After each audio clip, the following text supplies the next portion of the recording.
Hi, welcome back guys. This is your friend, the 𝕼𝕤𝕒 What If with another fanfiction. This is the first part of What If Deku Discovered Shoto's Lost Brother, DiscoInferno?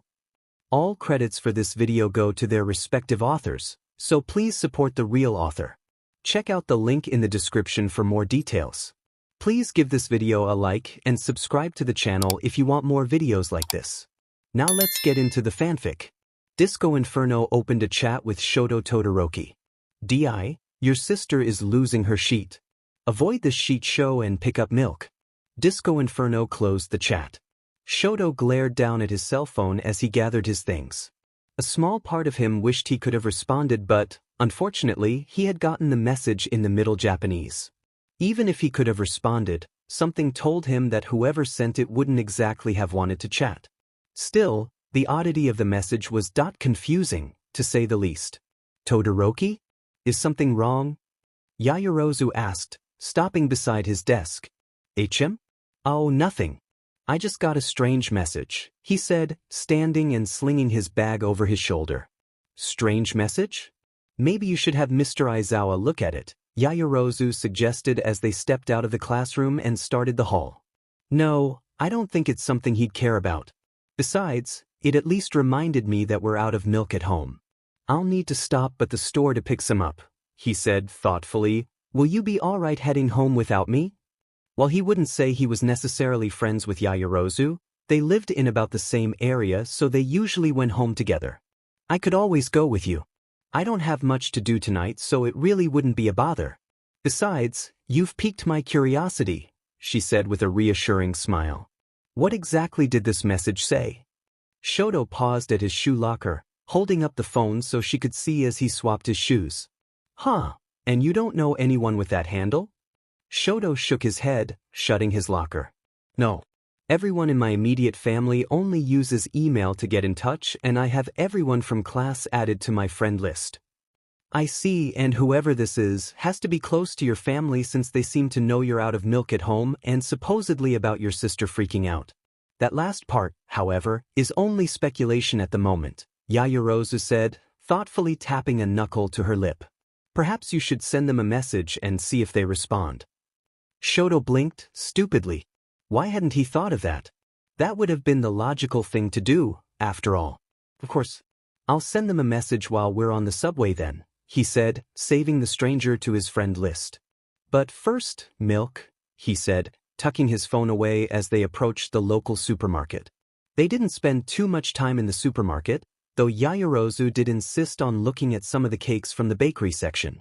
She ended up choosing a small devil's food cake with raspberry filling and a raspberry WHP cream frosting, claiming it was just a small study snack as she paid for it. About half an hour later, they were settled on the subway and heading home. It was only once they were seated on the subway that Shoto pulled his phone out again and opened the messaging app. Most of his classmates fell under the online category, though Aizawa was, of course, at the bottom under offline. The stranger, DiscoInferno, was listed under online. Yaoyorozu leaned a little closer to read over Shoto's shoulder. Shoto Todoroki opened a chat with DiscoInferno. St. Hello. You messaged me earlier and I would like to know who this is. DI, I'm busy. DI, don't bug me Shoto. St. You were the one who messaged me first. St. Is this some sort of joke? Or are you my old man? St. Dad, I told you to stop trying to talk to me during school. You know we aren't allowed to use our phones in class. Churst kid. I'm not your shitty dad. DI, look, I need to work. Just don't forget to get milk or your sister is going to literally flip a table. DI, just trust me, okay? Fuyumi can be a monster when it comes to tables. DiscoInferno closed the chat. Shoto frowned down at his phone. DiscoInferno had been such to the offline section since they closed the chat. That was not quite what he had expected. Well, that was rude. I guess, whoever they aren't a fan of your father, Yaoyorozu huffed. Can't exactly blame them, Shoto muttered. His father was a vile man, though there was no way anyone outside his family could ever know that. As the number 2 hero, Endeavor had made sure to cover his tracks and keep anyone who knew anything quiet. So, unless this person really was someone in his family, They had to be some sort of loose end his father hadn't taken care of. Either that or they simply didn't like his father. It wasn't exactly uncommon for people to dislike his father because of his less-than-friendly exterior. No matter what, though, everything about this person confused Shoto to no end. The fact that they weren't even sort of responding to questioning was not helping in the slightest.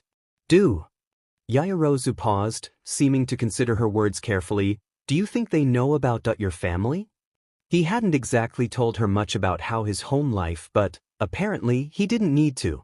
Of course, Yaoyorozu was much better at people than he ever was. It could be that she picked up on some minor things and, along with what little he's told her, she just put two and two together. If they did know anything, wouldn't they be trying to get my siblings and I out of his house? Or be threatening to sell the information to the media?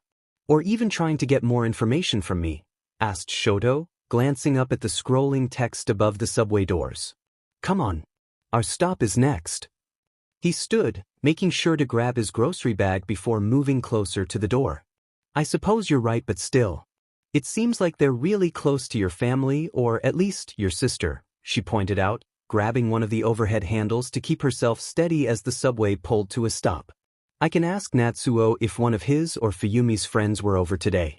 I don't really know too many of their friends, so they could have given a friend my information in case they needed to get in contact with me for anything. Shoto, for as assured as he sounded, highly doubted the stranger was simply a friend of his older siblings. For starters, they would have just told him they were friends with one of his siblings rather than avoiding the question. Besides, he had at least met a few of his siblings' friends once or twice, and none of them seemed like the same type of person as DiscoInferno, so, unless someone was very good at acting, he doubted it was a sort of friend. I'm sure this is just an innocent misunderstanding, reassured Yaoyorozu as they stepped off the subway. Well, I hope you get to the bottom of this soon. You'll let me know what happens with your sister, won't you? Sure. I'll message you later. See you tomorrow in class, he said with a small wave before heading up a set of stairs. Yaoyorozu had cut through the small, underground shopping center to get to her home, but Shoto's house was only a block or two up the street from the station. So, he set off at a relaxed pace, mind muddled by his thoughts. His thoughts usually made for the perfect distraction, and today was no different. The walk home flew by, and, while he wasn't exactly against being home, a part of him was a bit sour that he didn't spend a bit more time out and about. Fuyumi, I'm home, he called as he slipped his shoes off by the door. His father didn't seem to be home yet, though that was a plus if anything. Shoto, come into the kitchen please, came a shout, followed by a huff of frustration. So DiscoInferno was at least right about his sister being in a sour mood. Sighing softly, he headed reluctantly for the kitchen. Fuyumi had her back to him as he entered, a hand firmly on her hip. She was clearly irritable, furiously typing away on her phone.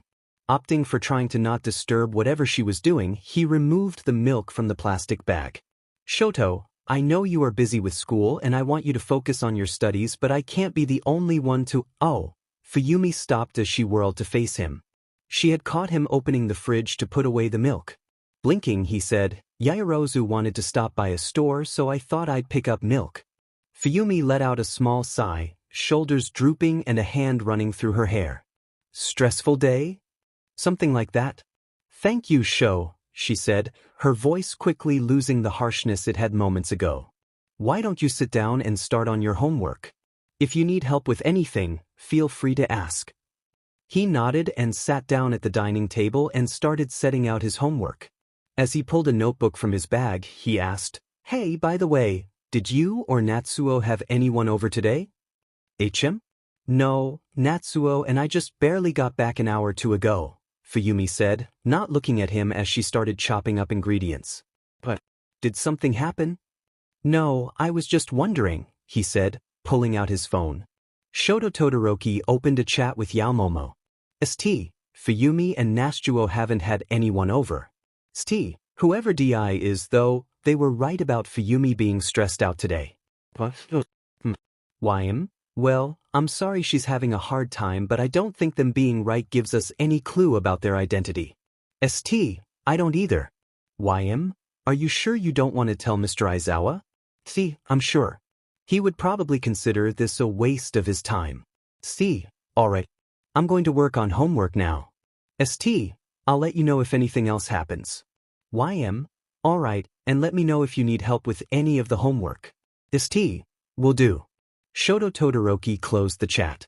Shoto was about to set his phone down and get to work when another chat opened. DiscoInferno opened a chat with Shoto Todoroki. Is she still freaking out? Shoto narrowed his eyes slightly, glancing over at his sister. She was still bustling about the kitchen. Who is this? How did you know Fuyumi was having a rough day? Doesn't matter. I think it matters quite a bit seeing as this can be considered stalking.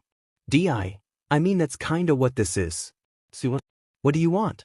Are you just trying to perv on my sister? Oh gross hell no. Look I'm just trying to help you out here.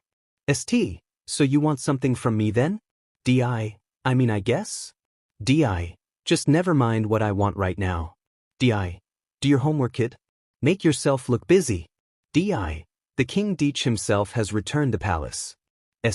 What? DiscoInferno closed the chat. Rolling his eyes in annoyance, he set his phone down and flipped open his textbook.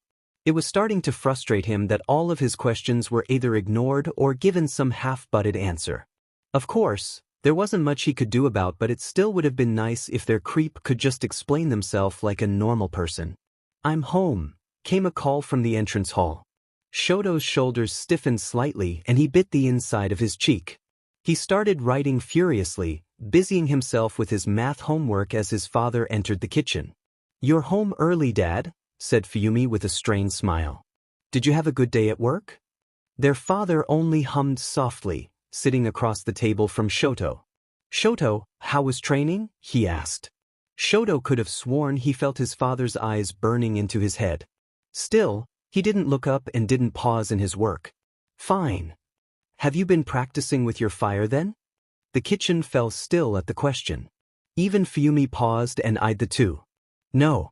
Ice was starting to form around his pencil. Not much, but enough for Shoto to notice. Shoto, you have to train both your quirks if you ever dash. I'm not using my left side. Do not cut me off, Shoto, and look at me when I'm talking to you. I'm trying to work. And I'm trying to talk to you. I don't want to talk to you. Young man, I don't appreciate this foolish rebellious phase of yours. And I don't appreciate the fact that you didn't bother answering the only person in here who actually wants to talk to you. The temperature of the kitchen dropped as ice started to creep up Shoto's wrist. He stubbornly kept the majority of his focus on his homework, never once pausing as he wrote out math equations and worked through them. His father was quiet for a long moment before huffing and standing. He paused at the door to say, Work was fine, Fuyumi. I was able to get out of a meeting to come home for dinner. Oh, then I'll, let you know when it's ready, she said softly, glancing at Shoto as their father left the room. After a moment, she sighed. You don't have to antagonize him so much, Sho. Shoto finally looked up from his homework. Leaning back in his chair, he dropped his pencil and said, Well, he doesn't have to treat you like you're the help. He's your dad too and he should act like it. I know, Sho. He's just thought it's complicated, she said, leaning against the counter. I don't think it is. He's supposed to be our father, but he is at it. Fuyumi laughed softly. All right, it might not be all that complicated then. She paused, seeming to struggle to find what to say. After a moment, she said, If you want, I can see about making cold soba tomorrow. I don't think we've had it for in a while. Relaxing slight, Shoto smiled and said, That'd be nice, Fuyumi. Thank you. She shrugged. I just do what I can to keep you happy, Sho. DiscoInferno opened a chat with Shoto Todoroki. Nice job with training. Not to sound like everyone's least favorite prick, but don't rely so much on your ice. I'm not saying you have to use fire in a fight, but it's useful for regulating temperature. Also the hell is that costume? Shoto frowned sharply down at his phone. He had just finished his round in the class battle training and it almost sounded like DI had been watching. Of course, that wasn't possible unless they were one of their classmates or even a teacher. That, however, raised even more questions about their identity. All of this was getting very confusing very quickly. Serious, who the hell is this? He glared around, trying to see if anyone was typing on their phones. The class was taking a short break between rounds, so, while most were chatting, some were messing around on their phones. If DI was in the room with him, they were very good at feigning innocence. DI, hey, watch your FNG language, kid. DI, and don't avoid my question. DI, that's not supposed to be your hero outfit, is it? ST, oh, yes, because you've been so compliant with all of my questions. ST, to answer you, it is for now, but I've been considering changing it to increase mobility. T, so? For you have to be either my classmate or my teacher if you were able to watch the training. DI, yeah, I'm still not telling you shit about me, kiddo. DI, I was able to watch because I know a guy who owed me a favor. ST, what does that even mean? DI, it means shut the hell up and work on keeping your temperature regulated. You quirks even each other out, and taking advantage of that doesn't mean you have to use both quirks. DiscoInferno closed the chat. Rolling his eyes, Shoto put his phone away again. It was starting to really annoy him how much DI avoided his questions. Of course, he had tried messaging them nonstop, insisting they at least give him a name. That really hadn't gotten him anywhere, as DI just told him to SCK it and blocked him until a few days later when they messaged him again about his father being in a sour mood. So, Shoto more or less just let DI establish when they talked. It didn't always line up nicely enough so he could answer, but he supposed it was better than being blocked. He was about to track down 𝔼𝕖𝕠𝕠𝕠 to tell her about the latest encounter when All Might called their attention back to the exercise. Well, he'd have time later to fill her in. Perhaps this conversation will actually add to her ever-growing theory as to who they were. After class, Shoto was able to catch up with 𝔼𝕖𝕠𝕠𝕠 and show her the chat log while they walked home. She hummed as she handed his phone back, looking very thoughtful. Well, I think we can safely say they aren't in our class. I mean, no one in our class really seemed to fit, but now, I think we can be certain, she said. I guess, but could they be a teacher? I mean, if anyone knew something about my father, it would be a teacher, and DI would have to be involved with the school if they were able to watch our hero training, Shoto pointed out. Yes, it's actually very likely it's a teacher, 𝔼𝕖𝕠𝕠 said, softly. Todoroki, are you sure you don't want to tell anyone else? I think Mr. Aizawa would be able to help. Or even Midoriya. He's clever and could probably help us come up with a few more ideas. Absolutely not, he said, fixing her with an icy stare. I don't need more people knowing about my family situation. Besides, the more vocal we are able this, the easier we would be found out. DI already isn't afraid to cut off all contact if I become too demanding or ask too many questions. We'll have an easier time figuring them out with them still talking, so we can't do anything to drive them off. 𝔼𝕖𝕠𝕠 sighed softly as they stepped off the train. I suppose you're right. But, please, at least consider it a possibility. I will, Shoto said, mostly to placate her. See you tomorrow. We have that trip to the USJ later this week, right? Yes, so be sure to get your studying out of the way because Mr. Aizawa said hero training could run a bit longer while we're there, she reminded, waving slightly as she walked off.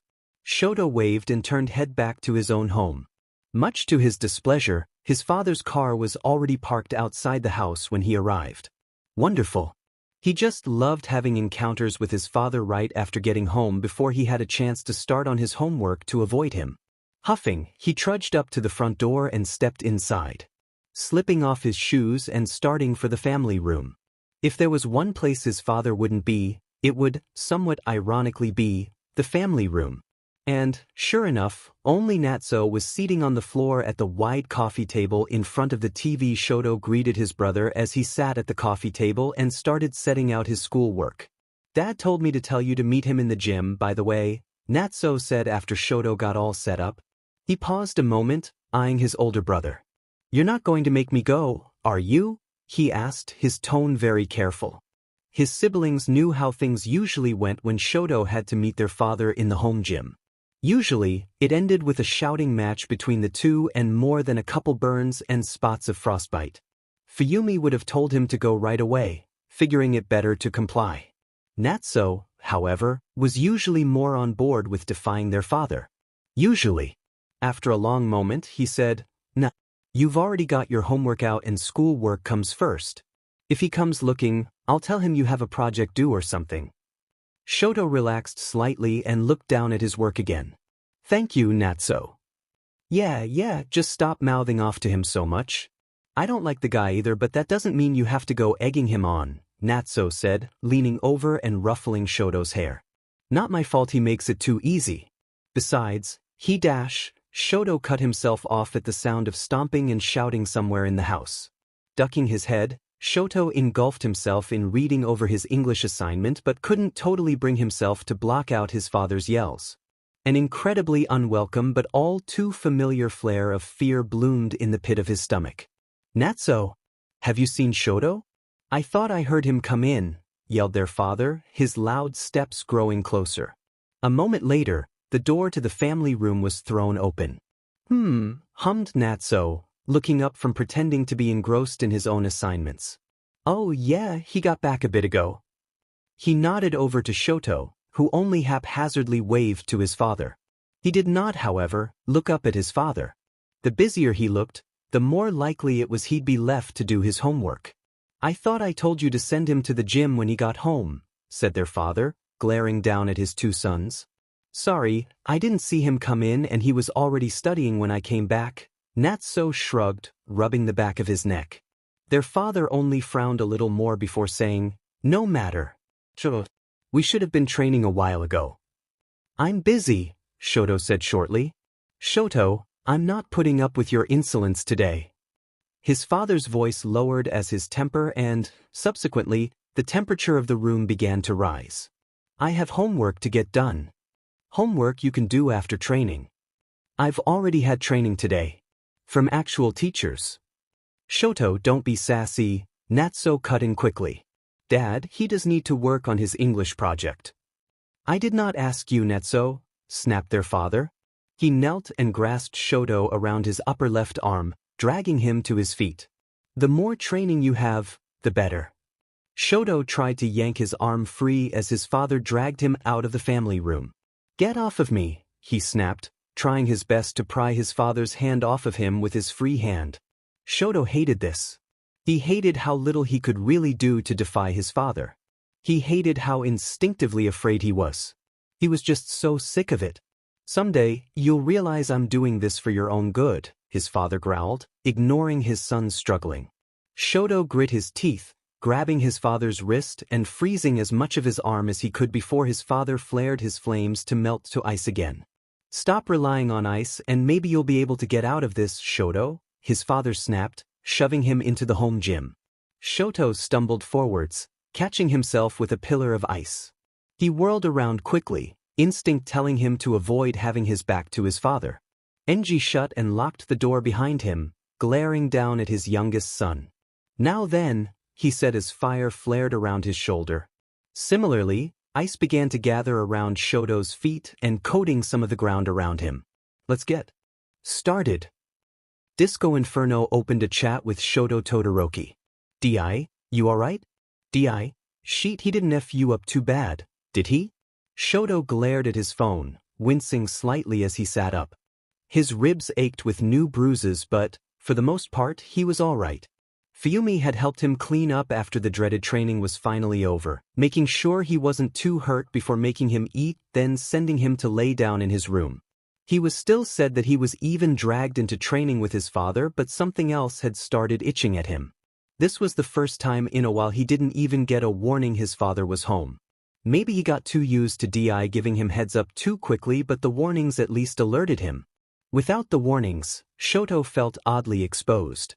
St, how do you even know about that? St, and more importantly, why do you care? DI, no, we are not starting the debate about what I want again. DI, just tell me how you are. I want to know you're okay. He hesitated a moment, reluctant to talk about anything what someone he didn't even know.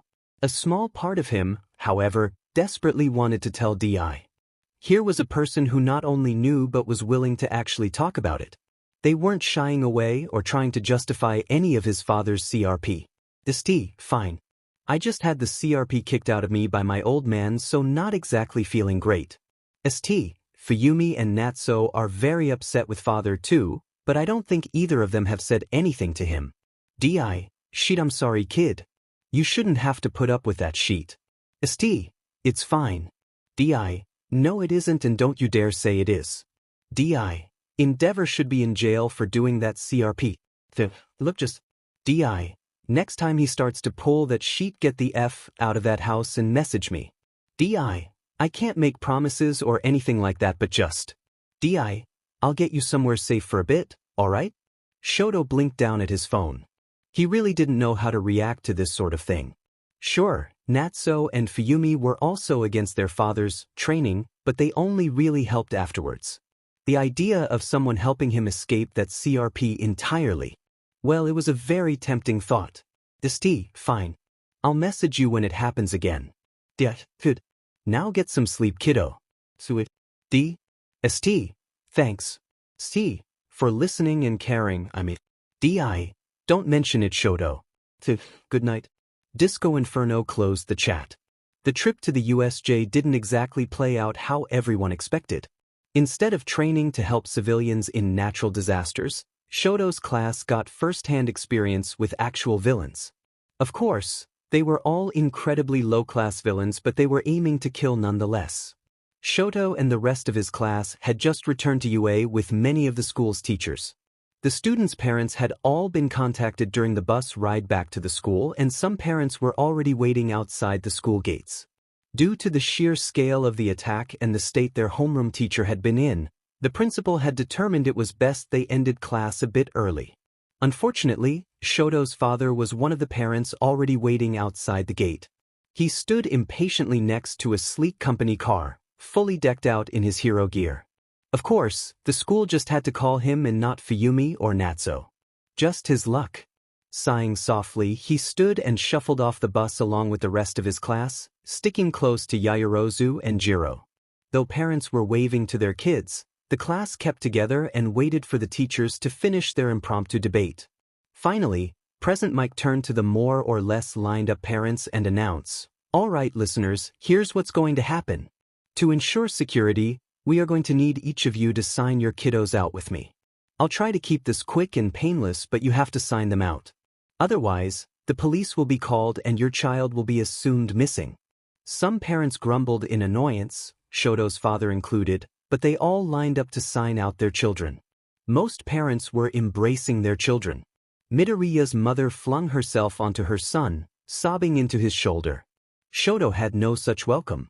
When Present Mike called him over, his father only gestured to the company car before climbing into the front passenger seat. Rolling his eyes, Shoto climbed into the back seat. "My house," NG ordered as Shoto buckled himself in. The driver nodded and pulled away from the school building. After a long moment of tense silence, Shoto's father spoke up again. "Those villains shouldn't have been that much of a challenge for you." "They weren't.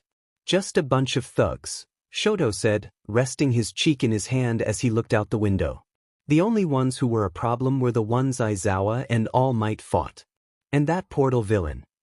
His father hummed. "All Might is getting weaker. Today proves that," he said, half talking to himself. Shoto wished he was just talking himself, instead of forcing him to be involved in plans he had no say in. "You should be able to surpass him much sooner than I originally thought." Shoto didn't say anything, only glaring out the window. After all, it really didn't matter what he said. His father wouldn't bother listening. It annoyed him that he really couldn't say anything, but was more annoyed by how little he bothered trying. It is like his father had broken him in or something.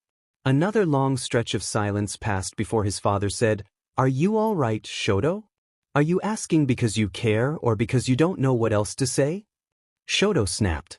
He hadn't meant to snap, but it sort of slipped out before he could rein his temper back in. Shoto could see his father stiffen out of the corner of his eye. "You are my son, Shoto. Of course I care," he said, his voice low and controlled. "Oh, so I'm your son now? I thought I was just your creation," Shoto muttered, looking down at his phone as it buzzed. DiscoInferno opened a chat with Shoto Todoroki. "This is the point where I'm supposed to be worrying about you and asking you if you're alright, but I'ma be real with you, kid. I know those villains weren't sheet. Shoto, you have always been my son," his father snapped, actually turning in his seat to glare at his son. Shoto only hummed, typing quickly on his phone. This isn't a good time. What's still enjoying all that glory? Careful. That hot air will go to your head. Yeah. Can we do this later? When my father isn't breathing down my neck. Young man, look at me when I'm talking to you, his father said as he reached for his cell phone. Shoto quickly yanked the phone out of his reach, closing the chat room and shoving his cell into his back pocket. He easily met his father's narrowed eyes with a leveled gaze. After a moment, however, he started to lose his nerve. Maybe he had been pushing too much in the past week, or maybe the comment about being just a creation was more than he should have said in front of the driver. Either way, his father was said. When he finally turned to face the windshield again, his father said, "When we get home, you will get changed, then report to the gym." It felt like fire had replaced all the blood in his body. Every fiber of his body seemed to scream for him to get the hell away or get help, but Shoto remained silent and glared into his lap. As soon as the car pulled up to the house, Shoto climbed out of the car and stormed through the front door. His father yelled after him, telling him to be in the gym in 10 minutes, but Shoto wasn't listening. He kicked off his shoes and dropped his bag by the door before storming to his room and slamming the door behind him. One thing was for sure, he was not going to the gym. He didn't care how set off his old man was. There was no way in hell he was going to just have his butt handed to him. Shoto was quick to change and, having stupidly left his bag by the door, snatched a book off the shelf. He dropped the book on his desk as he sat, making sure his phone and wallet were on him. He was going to do it. If his father really did come to drag him off for training, he was going to follow DI's instructions and run. Sure, he'd be more or less in the hands of a stranger, but really, how much worse could DI be compared to Enji Todoroki? Well, Shoto was quite sure they'd have to be a real piece of work to beat his father in that contest. Sure enough, when 10 minutes passed, his father came banging into his room. "Shoto, I told you to be at the gym," he said, already reaching for his son. Shoto, however, was prepared. He dodged his father's massive hand and chucked the book in his hands at him before bolting for the door. The thin book had, of course, burned up before ever hitting Enji. He lunged for his son, catching him by the back of his shirt. "Shoto, that is enough." Fear flared in Shoto's chest. He could get away. He had to get away. "Let go. Get the hell off of me." Shoto yelled and yanked himself free, hardly noticing the flare of fire and ice on either side of him. Not wasting a second, Shoto sprinted down the hall for the front door. Natsuo yelled something, leaning out of the family room to see what all the shouting was about, but Shoto wasn't exactly about to stop to chat. He didn't even bother putting on his shoes. Instead, he snatched them up as he charged out the front door and down the street. He could practically feel his father looming over his should, but not once did he dare look over his shoulder for fear that he might actually see his father there about to grab him. No, he just had to keep going. So, he kept running, not caring how he looked with his torn shirt and shoes in hand. He made a beeline for the subway station, jumping the turnstile and lunging between the closing doors of a train. He whirled around, frantically scanning the crowd. His eyes landed on his father and older brother at the turnstiles, Natsuo fumbling with his wallet. His father was staring at him, his face caught somewhere between rage and confusion. Shoto wanted to keep running, to keep moving. Anything to just get the hell away from those icy, hateful eyes. The train was starting to pull away, even as his brother fumbled with his subway card. His father seemed to have half a mind to just jump the 𝕼𝕤𝕝 thing as Shoto had, but he remained rooted to the spot, glaring down his youngest son. Another moment passed and they were gone. Shoto let out a breath he didn't realize he was holding, lowering himself into a seat hesitantly. Swallowing hard, he quickly slipped on his shoes and pulled out his phone. Shoto Todoroki opened a chat with DiscoInferno. I ran. I snapped at father and I think he was already angry and he told me to meet him in the home gym, so I ran. I don't know what to do now. Please, tell me where I'm supposed to go. He was breathing too hard. A couple of people were eyeing him, probably figuring he had just gotten in a sort of fight. Well, they really wouldn't be wrong. Whoa kid, okay, calm down. Take a deep breath and calm down, alright? Shoto struggled for a moment before taking a long deep breath. See, alright. DI. Are you hurt in any way? My shirt just got ripped. DI. I'll see about getting you a replacement. Now where are you? ST. On the subway heading northwest I think. DI. Perfect. You're going to get off at the central downtown stop. ST. Are you going to meet me there? DI. No. DI. I'm sorry kid but I can direct you to a friend of mine. He'll keep an eye on you until you want to go home or until I can get there. DI. I need to make a call. Keep this chat open and your phone on vibrate at least. And let me know when you get off so I can direct you. C. Alright. ST. Thank you, DI. DI. Don't call me that kid. It's Dobby. DI. And no problem. Shoto laughed weakly to himself, leaning back in his seat. Apparently, if he wanted information on DI, he just had to almost start a fight with his dad and run away from home. It was the sort of thought that made you want to both laugh and cry because of how painfully stupid it was. Keeping the chat with Dobby open in the background, Shoto was pleased to see that Yaoyorozu was still online. Shoto Todoroki opened a chat with Yaomomo. St. Yaoyorozu. YM? You know, you are allowed to call me Momo. Or even Yamamomo, like Kyuka. There really isn't any need to be so formal. See, find the YM? Yes, Shoto? St. DI's name is Dobby. YM, what? Did you find out who they were? He told me just now. Did he just slip up? It's not complicated, just see if you can find someone by that name. St, please. YM, alright. YM, Shoto, are you okay? St, let me know what you find. Shoto Todoroki closed the chat. Dobby had to be rubbing off on him. Oh well, he'd have to explain himself to Momo at a later date. For now, he needed to be focused on his surroundings. When he finally stepped off the train, he stayed in the station so he could message Dobby again. St. Alright, I just got off the train. DiscoInferno sent a link. DI, good now follow those directions. You should end up at this kinda sketchy food cart. Just sit down and ask for 𝕼𝕠𝕠𝕬𝕁. Tell him Dobby sent you. Go ahead and order whatever you want, I'll pay for it. Just be sure to eat. DI, I can't meet up with you tonight but I'm monitoring your house and I'll let you know when that sheethead leaves so you can head home. St. But what if I don't want to go back? It was a bluff more than anything. Shoto knew he couldn't stay away forever. He was still just a teenager, after all. Still, he wasn't exactly keen to go back. His instincts wanted to stay as far away from that house and from his father. Of course, his instincts were also telling him to not listen to Dobby, at least not until he knew more about him. And yet, here he was, about to follow a set of given instructions sent to him by a stranger. He felt like an idiot but what else was he supposed to do? DI, Shoto I get it. Trust me. I do. But you don't get that choice right now kiddo. Just focus on getting a hot meal in you until it's safe. Then when do I get that choice? DI, when you have an actual plan. Now get moving Shoto. People will start to get suspicious if you're just hanging out. DI, tell me when you get there alright? Sure. Good. Stay safe kid. Text me if you need me. DiscoInferno closed the chat. This was a horrible idea. This was an awful, horrible idea and Shoto felt all the stupider for even considering this. He stood just inside of a dark alleyway, the main road just a few paces behind him and bustling with people. Dobby's directions thus far have been erratic but they had, at least, kept him around people.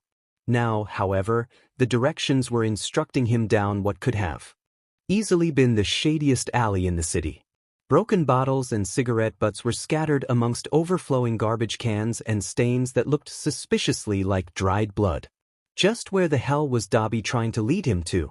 Huffing softly, Shoto turned back to the main street and leaned against the corner of a building.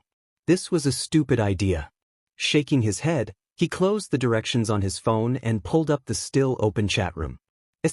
Dobby, where the hell are you trying to take me? DI, we've been over this. Stall run by a friend who will keep an eye on you. You said somewhere safe. DI, it is somewhere safe. ST, so then why the hell do I need to go down some sketchy but back alley? ST, you know, usually when people say safe, They don't mean places with blood stains. St. You won't even agree to meet me, so why the hell should I be trusting your deranged definition of safe? Di, alright kid, take it easy. Di, first off, alleys are better for getting around unseen. We can't have a cop seeing you and hauling your butt back to the house before it's clear. St. Also better for villains. Di, and that's why you have me. Come across anyone who gives you trouble, tell them you're with me. If they don't back off, freeze their sorry but. Di, second off, that stain has been there since I was a kid, so don't get your panties in a twist over that sheet. St. Very reassuring. Di, I know I'm a saint. Di, third off, don't guilt trip me like that, Shoto. I can't meet up tonight and that's the end of it. St. Then I'm not listening to you anymore. Di, Shoto, don't be a lil sheet about this. St. Bye, Dobby. Di, Shoto, wait. St. I'm going to block you, by the way. Fine. Di, you win just. Di, please. Don't block me. Di, I just want to help Shoto. St. Then meet me at your friend's cart. Answer at least a few of my questions. Di, fine, but you have to hear me out, okay? You don't have to agree with me or any sheet like that, but just listen, alright? Deal. Di, thank you. I'll be there in a bit. Shoto didn't move for a long moment, just stared down at his phone before swapping between chats. Dobby could have been lying. Hell, he probably was. Even if he wasn't, Shoto knew nothing about this person. No pictures, not even a voice. He needed a backup plan, just something of a fail-safe. Shoto Todoroki opened a chat with 𝔼𝕤𝕠𝕠𝕠. Shoto Todoroki sent a link. St. Message me in the next few hours.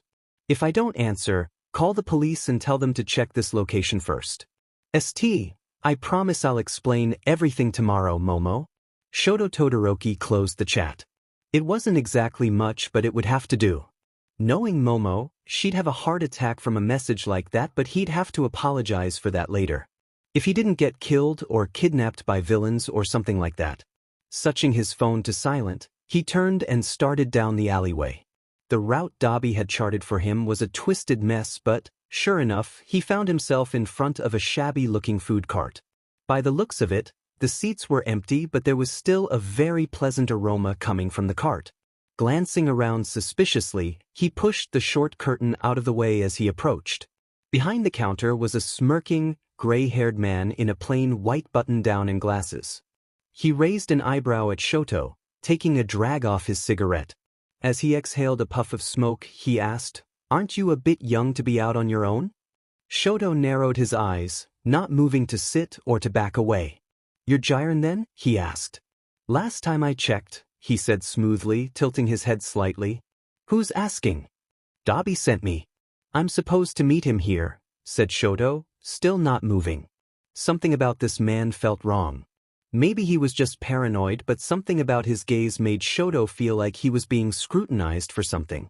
It was like 𝔼𝕠𝕠𝕠 was trying to judge his worth by just looking at him. Ah. 𝔼𝕠𝕠𝕠's eyes seemed to light up ever so slightly, now properly interested in Shoto, apparently. "So you're the kid he called me about. I'll be honest, I didn't expect you to be so dash." "𝔼𝕠𝕠𝕠, I called ahead so you wouldn't say anything," said a low voice as a tall man with a mess of black hair and a long, black coat pushed past the curtain and sat down at the counter. He dropped a folded black sweatshirt on the counter in front of the seat next to him. "Put that on. Your shirt is burnt to sheet in case you hadn't noticed." Shoto, however, only stared at the man. His arms were covered in charred, purple skin with medical staples connecting the pale skin of his hands to the messed-up skin of his arms. His face was also a patchwork mess. He wasn't looking at Shoto head-on, but he was watching him out of the corner of one piercing blue eye. Upon making eye contact, Shoto felt himself take a reflexive step back as his blood ran cold. He knew those eyes. He had just been running from those eyes. "Shoto," said the man, interrupting Shoto's thoughts. "Sit down and put on the sweatshirt. We can talk, but you're going to eat first. I know you like soba. 𝔼𝕠𝕠𝕠's sheet ain't half bad, so, yeah." His tone was careful, as if he was afraid of setting Shoto off. "Christ, Dobby, can you be more awkward? I don't think you've weirded the kid out enough yet," 𝔼𝕠𝕠𝕠 snorted. "Pfuff. So this was Dobby. Heat wasn't what Shoto had expected, to say the least. Still, he didn't seem to be aggressive. Just sort of awkward, like he was way out of his element. He probably was out of his element, now that Shoto thought about it. Still on edge, Shoto slowly sat down one seat away from Dobby. The man didn't seem to mind, just slid the sweatshirt closer to him. Glancing between the sweatshirt and Dobby, Shoto took the sweatshirt and slipped it on. It was just a plain black long sleeve with a faded design for some band or other on the front. It was pretty loose on Shoto and the sleeves were long enough to cover most of his hands, so he tugged them up to his elbows. He didn't thank Dobby, only stared at him. Really, kid? You need to eat. Anything you want, go ahead and order it, Dobby tried again, gesturing at the menu. And how do I know neither of you will put something in it? Shoto snapped, narrowing his eyes slightly. Dobby heaved a sigh, running a hand through his hair. I appreciate you being aware of yourself, kid, but I'm really not going to do anything. He watched Shoto for another long moment, Shoto only glaring back at him. Rolling his eyes, he turned to 𝕼𝕠𝕠𝕠 again. Cold soba and green tea for the kid. Just sake for me. 𝕼𝕠𝕠𝕠 nodded slightly, still eyeing the two of them before starting on their order. Who are you? Shoto demanded. Dobby laughed softly. Right into it that, huh? Fair enough, I guess, but I can't really give you a full answer on that one, Shoto. Rolling his eyes, Shoto scoffed. Right, of course. Just avoid the question like always. Sheet, I'm so stupid.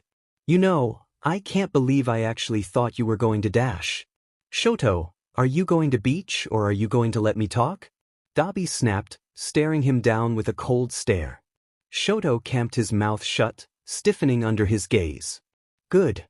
Dobby nodded slightly to 𝕼𝕠𝕠𝕠 as he set a glass of sake on the counter for Dobby and a steaming cup of green tea out for Shoto. I can't tell you everything, Shoto, but I've been in your shoes. My old man, this rich F- used to beat the sheet out of me when I was really young. Said some sheet about preparing me to be a stronger man or whatever. Went to the cops, but, well, people don't exactly listen to kids talking sheet about the rich and powerful. Shoto eyed Dobby as he spoke, glancing down at the green tea in front of him. It was tempting, yes, but he still couldn't be sure. Pushing the tea away from him, Shoto asked, So, what? You found out about my father and contacted me to make yourself feel better. I contacted you because you shouldn't have to put up with that sheet. The fact that your siblings haven't done anything to stop it yet is effed up, Dobby said sharply as 𝕼𝕠𝕠𝕠 set Shoto's food down in front of him. Eat, kid, and drink your tea. It's good. 𝕼𝕠𝕠𝕠𝕠, you did what I asked, right? Of course, but if I had known you had me clear the streets just for a kid, I would have charged you more, 𝕼𝕠𝕠𝕠 said with a short laugh. So, you want to tell me who this is? Hell no. There's a reason I don't tell you sheet, you creep. Shoto blinked in confusion, looking between the two. What do you even do? And what does he mean by clear the streets, he asked. Stop asking questions and start eating, Shoto. It's not poisoned, Dobby ordered. Start answering my questions and maybe I'll consider it, Shoto snapped.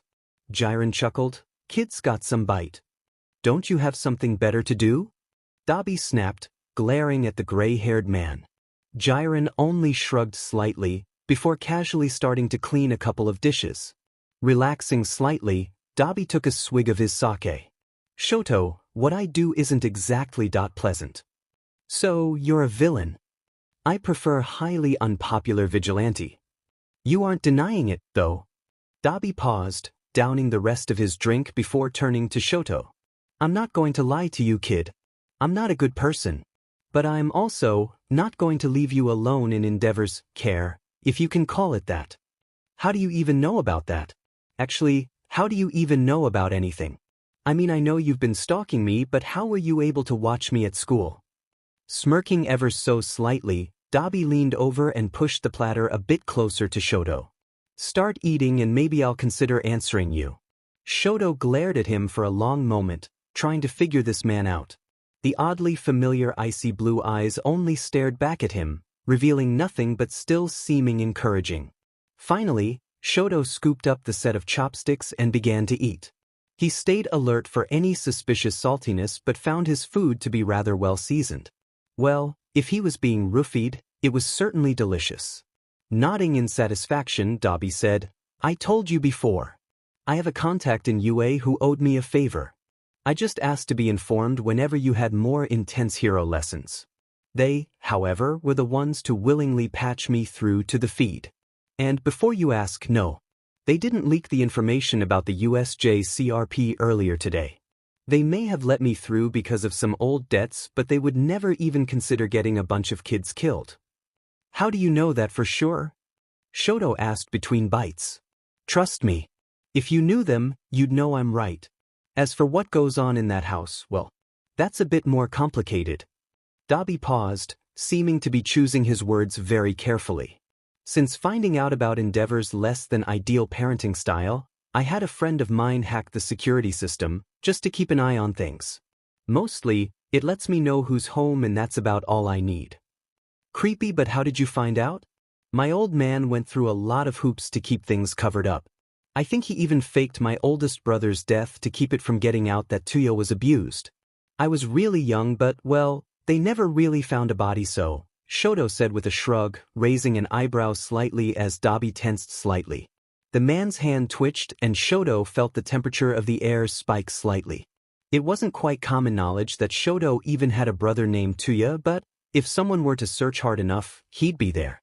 The news and media claimed he died in a tragic fire, burnt to a crisp in some abandoned warehouse. The media suspected he was involved in some shady business and that's why his father had barely mourned him. The Todoroki family, however, knew the truth, more or less. 𝕗𝕠𝕠𝕠𝕪 had gotten in a fight with his father, probably about Shoto and his training based on the time frame. Endeavor dragged him out of the house when he started throwing blue fire. A couple of hours later, 𝕗𝕠𝕠𝕠𝕠 came home. 𝕗𝕠𝕠𝕠𝕠 didn't. They never found a body but 𝕗𝕠𝕠𝕠𝕠 had insisted that he had died. He claimed 𝕗𝕠𝕠𝕠𝕠's quirk flared and set the building on fire. He said he tried to get his son to calm down and get control over his quirk but in the end had to retreat for fear of his own life. Yeah, I heard about that, Dobby said stiffly. Pressing his lips into a thin line, Dobby checked his phone as it buzzed. Hurry up and drink your tea. I'll walk you back, he said, standing. 𝕬𝕬𝕐, keep in touch. Frowning, Shoto ignored the tea and stood to follow Dobby away from the food cart. His reaction to hearing about 𝕗𝕠𝕠𝕠𝕠 had been strange, like just thinking about it had pained him. You didn't pay him, Shoto said as he caught up. 𝕬𝕬𝕐 doesn't get paid with cash, kid. He gets paid in favors. I asked him to keep an eye on you and keep trouble away and he did. Now, when he has a job he needs doing, he'll contact me. That's just how he works, Dobby said, slipping a pack of cigarettes out of his coat pocket and sticking one in his mouth. He didn't take out a lighter. You knew 𝕗𝕠𝕠𝕠𝕠, didn't you? Asked Shoto, closely watching Dobby's face for his reaction. We aren't doing this here, Shoto. So, you did know him. Do you know what happened to him? Where he is? He's alive, right? Shoto, that's enough. But you know something. I know you do. Kid, I said that's enough. Dobby, please. Dobby stopped abruptly, cursing around the cigarette still in his mouth as he rubbed his eyes. He still hadn't made to pull out a lighter to light the thing. Shoto stopped and stared at him expectantly. Finally, after a long moment, Dobby held a thin fingertip to the end of the cigarette. A small, flickering blue flame sparked to life on the tip of his finger, lighting the cigarette. Shoto stared wide-eyed as the flame vanished and Dobby inhaled deeply. Holding the cigarette between his fingers, he exhaled slowly and said, Yeah, I knew 𝕗𝕠𝕠𝕠𝕠 Todoroki. Shoto could see it now. He didn't quite remember his oldest brother since he was fairly young when he vanished, but he had definitely recognized his father's eyes. That must have been why he almost ran when he first made eye contact. If he just substituted the black hair for red and erased the purple skin, he could see a red-headed, taller, and thinner version of Natsuo. 𝕗𝕠𝕠𝕠𝕠? He asked softly, brows furrowed in confusion. Don't call me that, Shoto. It's Dobby. Dobby 𝕗𝕠𝕠𝕠𝕠? Said softly, looking away from Shoto and shaking his head slightly. But you dash. But nothing. I don't go by that name and that's the end of it, do you understand? Dobby said, fixing Shoto with a stern look. Shoto could see traces of his father in that look and it made him shudder just a bit. Dobby finished off his cigarette, flicking the smoldering butt away and asking, Are you going to tell them? Fuyumi and Natsuo, I mean. That completely depends on why you contacted me, Shoto said sharply. Dobby fixed him with a thoughtful look, seeming to properly consider him. The long, thoughtful moment, he said, "Let me see your fire, Shoto." Shoto blinked. What? As Dobby stepped closer, Shoto went rigid. Relax, Dobby said softly, carefully taking Shoto's left hand and lifting it palm up. It doesn't have to be big. Just let me see. Shifting uncomfortably, Shoto produced a small flame in the palm of his left hand. It flickered uncertainly and continuously shifted between being a bit too big and a bit too small. It was as if he was only just keeping it from going out or from getting out of control. As he had neglected to actively train his fire quirk, Shoto was in no way comfortable using it and wished he could put it out the second he started it up. You started school at UA to be a hero, and whether you actually want that or not, I know Endeavor is trying to force you to do it all his way, Dobby said, holding up a finger. In a small flash of blue, the blue flame reappeared at his fingertip. No one has stepped in to give you another option, not even your sibling who watch you get dragged off to that FING gym every other day. I mean, I'm no better. I just up and left you all with him. I shouldn't have, Shoto. At least, I should have gotten back to you sooner, if only. He held the small flame to the one in Shoto's hand to give you another option. Dobby barely had to touch the two flames for Shoto's to surge with a bright, blue light. As Dobby moved his hand away again, Shoto gawked at the blue fire in his hand, his breath catching in his throat. It didn't feel uncertain or foreign like it had when it burned orange and red. The flame didn't flicker as it had before either. In fact, it was a hell of a lot more stable than it had been and actively listened as he willed it a little bigger. For half a moment, Shoto thought that Dobby was controlling it, but instinctively he knew that wasn't true. This was his fire. It felt like his fire quirk was, for once, almost eager to follow his command. It felt. Shoto extinguished the flame and stepped away from Dobby, not looking at him. It was only then that he realized his breathing had gone ragged. Sorry, Dobby said softly. Didn't mean to scare you or anything. I know you have so much potential, so I just thought dash. Though Shoto's voice was soft, Dobby stopped short as he said, I've never had so much control of my fire before. Regaining control of his breathing, Shoto looked at his older brother again, who stared back at him with wide eyes. There was something similar to shock in both their expression, like neither of them could fully believe that the other was still there. I can teach you to control it dash. Yes, please. That'd be just yes. Shoto laughed shakily, running a nervous hand through his hair. Sheet, he was nervous, wasn't he? How could he not be? His older brother had apparently come back from the dead, tracked him down, gotten him out of training with his father, and now. It was a lot. It was so damn much. Shoto probably should have been surprised by how he was able to keep his hands steady. You mean it? I mean, I'm not Endeavor. I'm not going to force this on you, but Shoto. If you're getting my hopes up here, kid, I swear to God. There was no heat behind the words, but Shoto knew there was no heat behind those words. Maybe it was his own desperate hope getting in the way of his judgment, but Shoto almost couldn't care. I mean it to ya, Shoto said with a small, awkward smile. Dobby couldn't help but return the smile, shaking his head. It's not Jesus kid. Just shut the F and come here, he snapped, pulling Shoto into a tight hug. Shoto metaphorically froze at the sudden touch before gradually relaxing into the warmth that was his older brother and hugging him back. I shouldn't have left you there, Shoto, Dobby murmured and squeezed Shoto a little more as if he were afraid he'd vanish if he didn't keep hold of him. You really didn't have a choice, ya? Shoto said as reassuringly as he could. Yeah. Dobby took a deep breath, letting it out slowly as he stepped back again and held Shoto at arm's length. Got a point there, I guess. Oh, and Dobby caught Shoto's cheeks between his forefingers and thumbs, pinching hard dash. It's Dobby, you little sheet. Not whatever that D-head called me. No, it's Dobby, he growled through gritted teeth. Oh, okay, fine. Shoto said, rubbing his cheeks when Dobby let go. I didn't realize you were so sensitive about something so small. Don't give me that. Tuya Todoroki was pronounced dead. You can't just go around flaunting a dead guy's name and not raise suspicion, Dobby snapped back, rolling his eyes. Now, come on. It's getting late and you need to get home. Shoto rolled his eyes right back at his older brother but followed closely as Dobby led him back to the station. The next train will take you back, Dobby said, pausing just outside the station. I need to go make sure 𝕼𝕠𝕠𝕠𝕪 doesn't talk, but I'll be in touch. We can talk about training and sheet some other time. Message me when you get home and do me a favor and don't tell anyone where you went, all right? Careful. You sound like you care, Shoto said coolly. I do care, dumbass, Dobby snapped, ruffling Shoto's hair.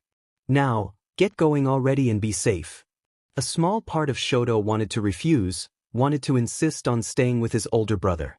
It was a very tempting thought. He may not have been able to see Fuyumi or Natsuo again for a time, but Shoto would at least be away from his father. But no, he couldn't do that. Not now. Reluctantly, Shoto entered the subway station, pausing part of the way down the stairs to look back at Dobby. I do want to become a hero, by the way, but I'm not going to be like Endeavor. I'm going to be better than he ever was. Dobby blinked then grinned. Just say the word, Shoto, and I'll be there whenever you need me. You'll be amazing, kid. The old man won't even know what hit him. Shoto paused on the front porch of his house. While the car was gone, Shoto wasn't totally convinced that his father wasn't home.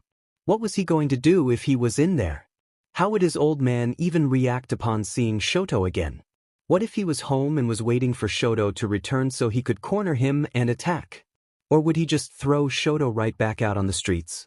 He had just been messaging Momo while on the train home, so he knew she was still up, but would her folks even take him in?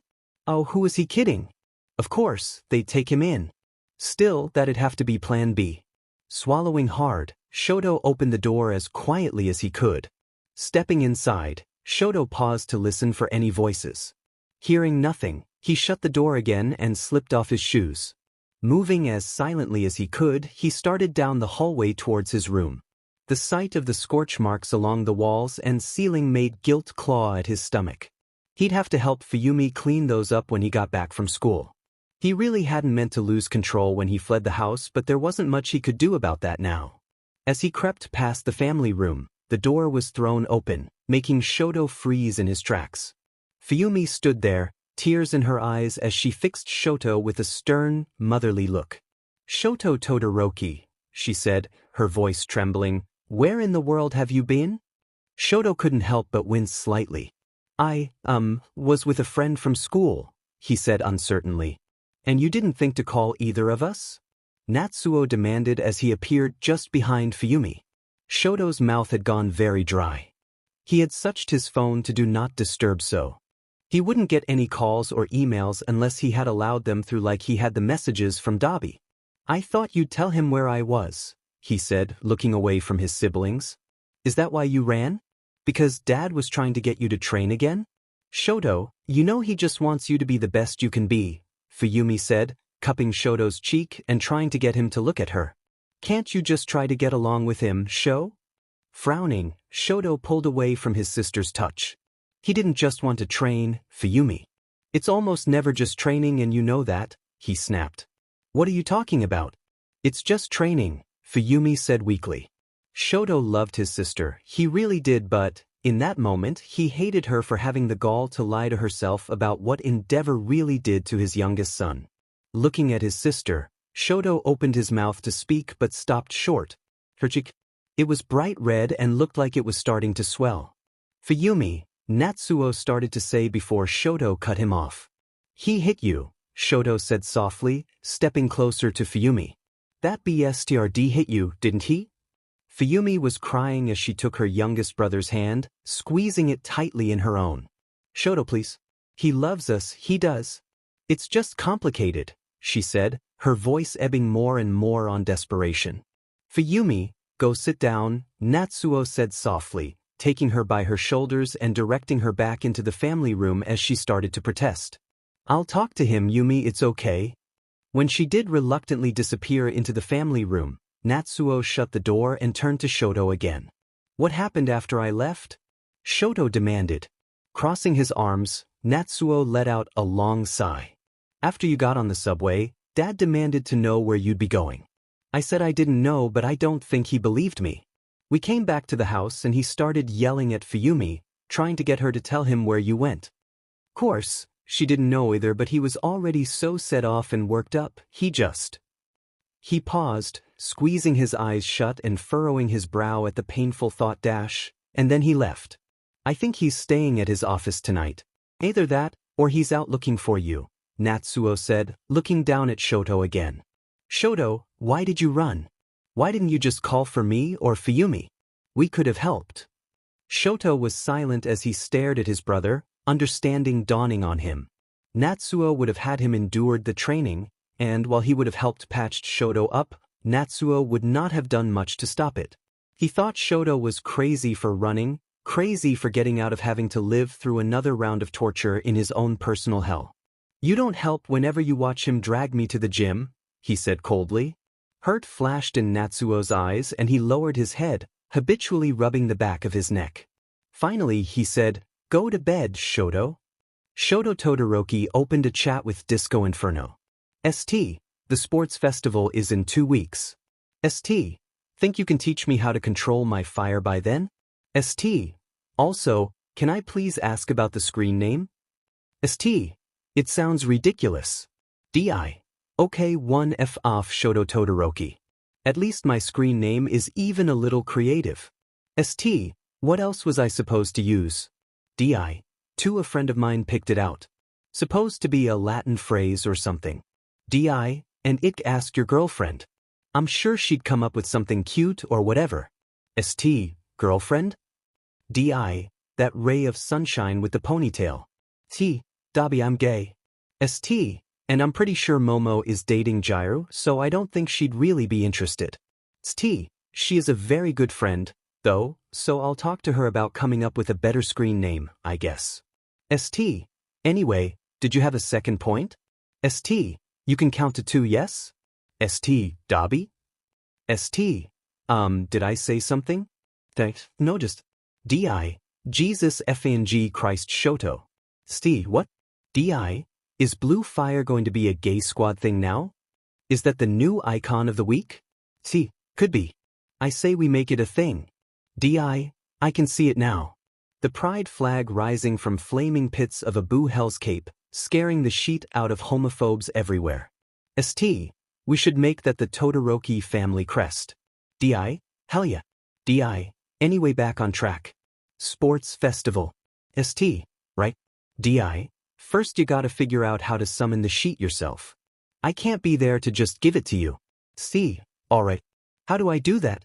Di. No clue. St. Very helpful. Di. I don't see you doing sheet. St. Good. If you could see me right now, that would be incredibly creepy and stalkerish of you. St. Not that you would ever do such a creepy thing. Di. Di. You are so very funny, Shoto. Seriously. Being a hero. Be a comedian. St. Why thank you. St. And, for the record, I'm talking to a guy in my class today about it. Di. Wait, he knows? St. Of course not. He's just very knowledgeable about heroes and their quirks. If anyone would know something about this, I think he would. Di. So he's a nerd. St. He's not a nerd. Di. Geek? Fanboy? Take your pick, Shoto. St. Stop that. He isn't any of those. He's just done a lot of research about this. Di. And we have circled back around to nerd. Go burn a bagel, you overgrown toaster. Di. Go get your nerd on, you dweeb in training. Shoto Todoroki closed the chat. Shoto Todoroki. Looking up from his phone, Shoto quickly spotted Momo pushing her way towards him in the somewhat crowded subway station. Oh, good morning, Momo, he said, putting away his phone. Don't you, good morning me? Momo snapped, smacking his arm. Start explaining or I'll dash. Panic flared in Shoto at the sight of tears welling in Momo's eyes. He should have explained everything to her much sooner. He hadn't expected the school to give them a day off after the USJ attack, though it had been something of a welcomed break. Shoto had just spent the day in his room, catching up with homework and trying to find all that he could on his brother under either of his names. It didn't even occur to him to check his phone until late that night. Momo, take a deep breath, he said softly, taking her by the shoulders. Do you know how worried I was? What happened? she asked, a handkerchief appearing in her hand as she carefully wiped her eyes. Leading her onto the newly arrived train, Shoto began speaking softly. My father was trying to force me to train with him again.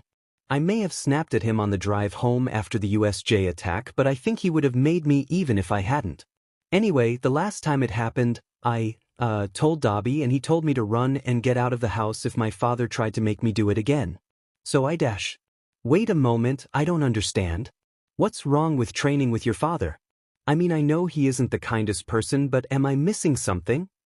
Momo asked, frowning slightly in confusion. Of course. She wouldn't know every little detail about what happened in his house, just that something was wrong with how his father treated him and his siblings. Swallowing hard, Shoto avoided meeting Momo's eye. It's not complicated. Sheet, he sounded like Fuyumi. Still, she didn't need to know to nitty-gritty details about what happened in his house. It wasn't like there was much she could do, so knowing would just upset her. No, it was better for her not to know right now. The point is Dobby told me to get out, so I did. But Shoto, where did you go? I looked up that address you sent me and it's just an abandoned apartment building in one of the downtown back streets. Nothing came up for the name, Dobby either, Momo said softly. I just got dinner from a food cart, Shoto said with a shrug. Oh, this is our stop. He gestured for Momo to follow him as he stepped off the train and left the station. But you're not hurt, right? Nothing happened? She asked carefully. She was prying. Very carefully, yes, but still prying and trying to get him to actually tell her something. I'm fine, Momo, really. I got out before anything could happen. It wasn't a total lie. Just mostly a lie. A necessary lie. Momo sighed softly in relief and, after reassuring him that he'd always be welcomed in her house if it ever happened again, let the subject drop. Oh, by the way, do you think I should change my screen name? He asked, remembering Dobby's complaints about it. ℕ𝕠𝕠𝕠? Well, if you want to, sure. May I ask why you thought of this all of the sudden? I was just thinking that it was a little bland, I guess. I thought you could help me come up with something a little more creative. You have something of a knack for that, he said with a small, teasing smile. He still had that eraser she had made for him at the start of the school year and still liked to tease her about the cute brand name she made up for the label. Momo laughed softly and rolled her eyes but agreed all the same. They spent the rest of their walk to school coming up with possible screen names, which seemed to slowly turn into them discussing possible hero names. It was a very calming moment for Shoto, to just talk with a friend about something that really didn't matter too much. It was one of those moments that reminded him that, while his father could affect his entire world, Enji Todoroki was not the center of Shoto's world. It was just the gentle reminder he needed too. Sure, Dobby had calmed him and kept him safe and away from their father, but Momo was different. Momo kept him grounded to the mundane reality, he that should have been there his whole life. It wasn't quite normalcy, but, for Shoto, it was close enough. At least, for the moment. Setting his things down at his desk, Shoto said, I am not changing my screen name to 𝐹𝕬𝕐𝕐𝕐, Momo, and that is the end of it. Also, we can keep talking about this after school, alright? I need to talk to someone before class starts. Oh, is everything alright? Momo asked, tilting her head slightly in concern. Everything's fine. I just need to ask Midoriya about my quirk. Without explaining further, Shoto glanced around the classroom. There was still a good 10 minutes or so before class, so it wasn't too surprising to see that there were still a handful of people missing from the room. Midoriya, however, was already in the classroom and talking with Ida and Uraraka at their desks. Taking a breath, Shoto straightened slightly and approached the group. Sorry to interrupt. He cut in during a beat of silence, catching their attention. Midoriya, can I talk to you for a minute? Midoriya tilted his head in confusion and almost immediately, his hands started fidgeting. Sure, Todoroki, he said uncertainly, glancing at Uraraka before following Shoto out of the classroom. Crossing the hall, Shoto leaned against the opposite wall. He didn't want to go far from the classroom since they had class soon, but he also really didn't like the idea of someone listening at the door. He may not be talking about anything all that important or secret, but people eavesdropping was both annoying and unsettling for Shoto. Is something wrong, Todoroki? I wanted to ask you for advice with my left side. You want help with your fire quirk? Midoriya asked, tilting his head slightly and frowning slightly. But can't you ask your father? Shoto pressed his lips into a thin line to stop himself from fully scowling at the thought of approaching his father about his fire. Swallowing the bile in the back of his throat, he said, "My father has been busy with hero work lately. I don't want to bother him more than I have to. Besides, he isn't great when it comes to quirk training." It was probably the weakest excuse he could have come up with, but it was sort of all he could say without saying too much. Still eyeing Shoto suspiciously, Midoriya nodded slightly. "I guess that makes sense. I mean, the number 2 hero is bound to be busy. What exactly did you want help with?" Shoto's mouth went suddenly dry. As eager as he was to figure out how to completely replace his father's quirk, he couldn't help but feel a little awkward. How could he even ask about this without giving something away? Would Midoriya insist on asking why he wanted to use blue fire? Most importantly, why didn't he think through what he was going to say?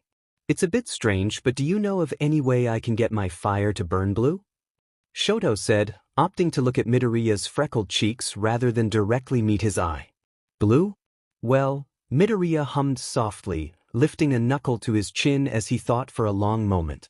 "All right, well," it was somewhat reassuring to know that even if he thought the request was silly, Midoriya was at least pretending to take it seriously. Endeavor has a special move where, if he really focuses his attack on one point, the temperature and intensity will spike and cause his fire to turn blue, but it's not a sustainable flame for him since he'll overheat. There have been reports of multicolored fire quirks, but I think those have something to do with the chemical being burned though, so I don't think that will be all that helpful for you. Maybe, since your 2 quirks sort of even each other out, you can increase the temperature and the intensity? I mean, that's how Endeavor does that one attack, but for him, it's a very brief flare. You could probably maintain it if you flare your ice at the same time. But wouldn't this be something you learn to do later in the year? There was a sudden earnest in Midoriya's voice as he looked at Shoto in concern. "You know, Todoroki, you shouldn't try to rush your quirk training. You could end up really hurting yourself." Taken aback by the amount of concern in his expression, Shoto stared at Midoriya for a long moment. For a moment, Midoriya reminded him so much of Momo. Just something about how plainly worried he was and how earnest those bright, green eyes were. Just something about it made his breath catch ever so slightly. Was this how 𝕼𝕠 reacted to Momo fussing over her, or even just being her sunny Momo self?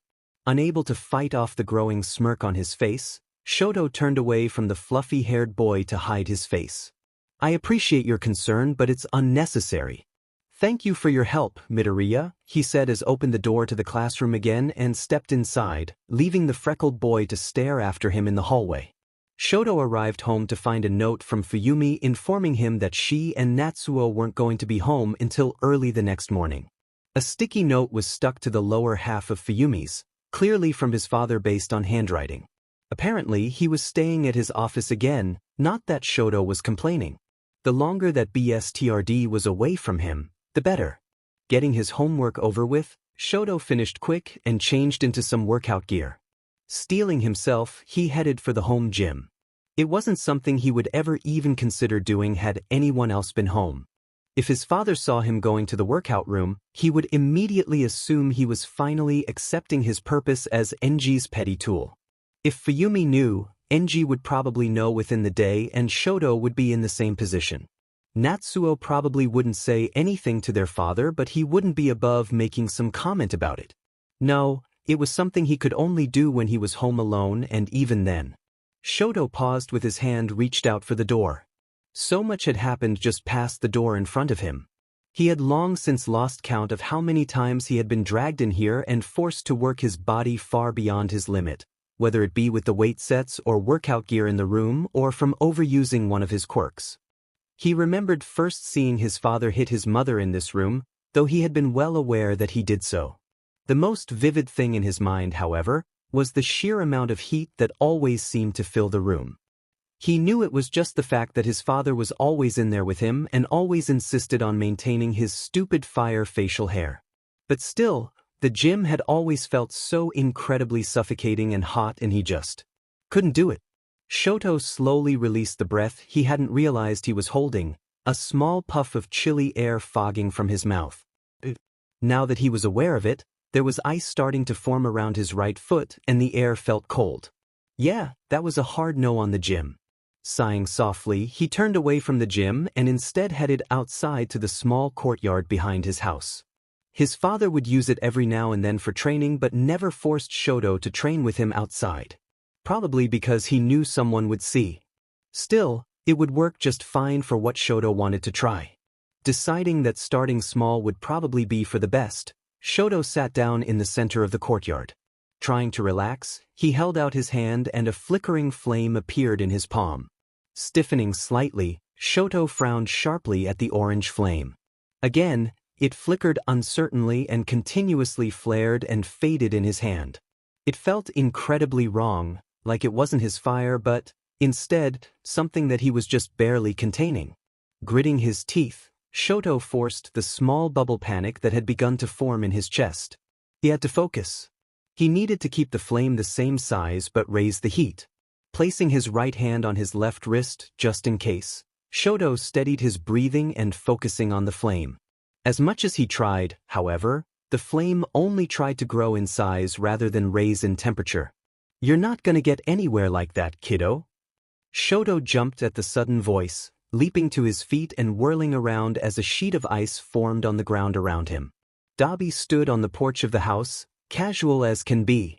As Shoto stared, Dobby stepped off the porch and approached him, each step melting the thin sheet of ice around him. "Dobby? But how did you dash? Did you break in?" Shoto asked, narrowing his eyes slightly. If Dobby had broken a window or a lock, there would be no real explanation Shoto could give to Fuyumi that would keep her from completely flipping her sheet. "Nope. Got a spare key from when I ditched this place.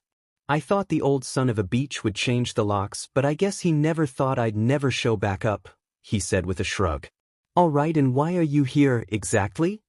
Dobby held up his phone, showing Shoto an open chat room. "I've been messaging you to see if you wanted to start training tonight. Based on whatever the hell this was, I'd say that's a yes," he said, vaguely gesturing to where Shoto had been sitting. Huffing softly, Shoto crossed his arms and said, "I was trying to emit blue fire. Midoriya said I needed to raise the temperature, but I don't really know how to do that." Dobby nodded slightly. "Nerd's got the right idea, but you're going about it wrong. See, you're trying to control it way too much. Control works great for ice, but fire, well, you kinda just gotta let it go. Here." Dobby took Shoto by the shoulder and turned him around again, lifting his left arm and aiming it a little way ahead of them at the ground. "You gotta just blast the sheet out of whatever you're aiming at. All the control you have is in the direction you're aiming and how much force you give that fire. Now, give me a blast and keep it as even as you can," Dobby instructed from just over Shoto's shoulder. Pressing his lips into a thin line, Shoto took a breath and let off a blast of fire where Dobby had aimed him. He cringed slightly at the bright yellow and orange flames, fighting to resist his instinct to get the hell away from the fire. "Good, keep that up. Now, to get it hotter, I want you to really focus on the power behind that fire," Dobby said, moving a little closer to speak in Shoto's ear. "Think about all the sheet you've been forced through, Shoto, all the pain our old man has put you through." Shoto went rigid, inhaling sharply but maintaining what he was doing. Dobby was trying to rile Shoto up. For what reason, however, Shoto wasn't entirely sure.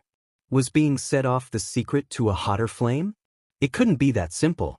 Still, Shoto went with it. "You hate him for it. I know you do, kiddo." He did hate his father for it. Shoto hated that man so much, it almost hurt. Gritting his teeth, Shoto flinched slightly as his fire flared almost sporadically as he got angrier. "He hurt everyone in our family.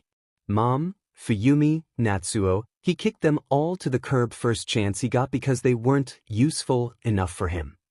The spiteful tone in Dobby's voice almost perfectly reflected the sheer amount of resentment Shoto felt.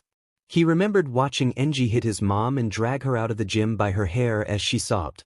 He remembered all the times Fuyumi had tried to talk to Enji only to be ignored or pushed to the side.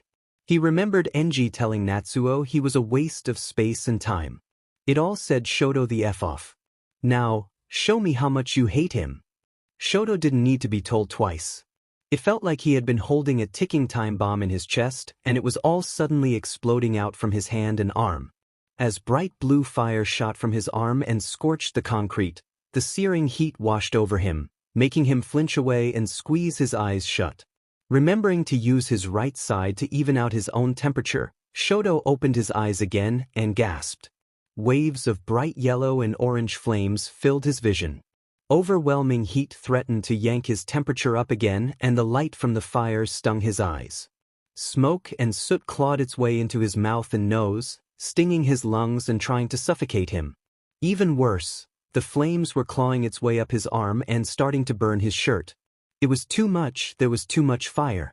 It was suffocating and terrifying, and he couldn't fight against it or get away from it, and the smoke was keeping him from breathing. He was going to die, his father was going to engulf him and burn him alive, and… Shoto!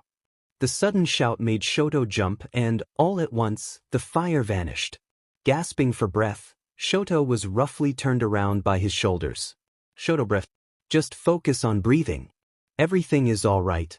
You aren't in danger, just breath. Shaking hard, Shoto slowly looked up at his only brother through teary eyes. It took him a long moment to register who he was before Shoto wheezes softly. "Tuya? Father." "He was just and I thought." A choked sob raked through his body and he fell forward into his brother's chest as his knees buckled, tightly wrapping his arms around him and clinging to his coat. Hushing him softly, Dobby gently lowered Shoto into his lap as he sat on the ground.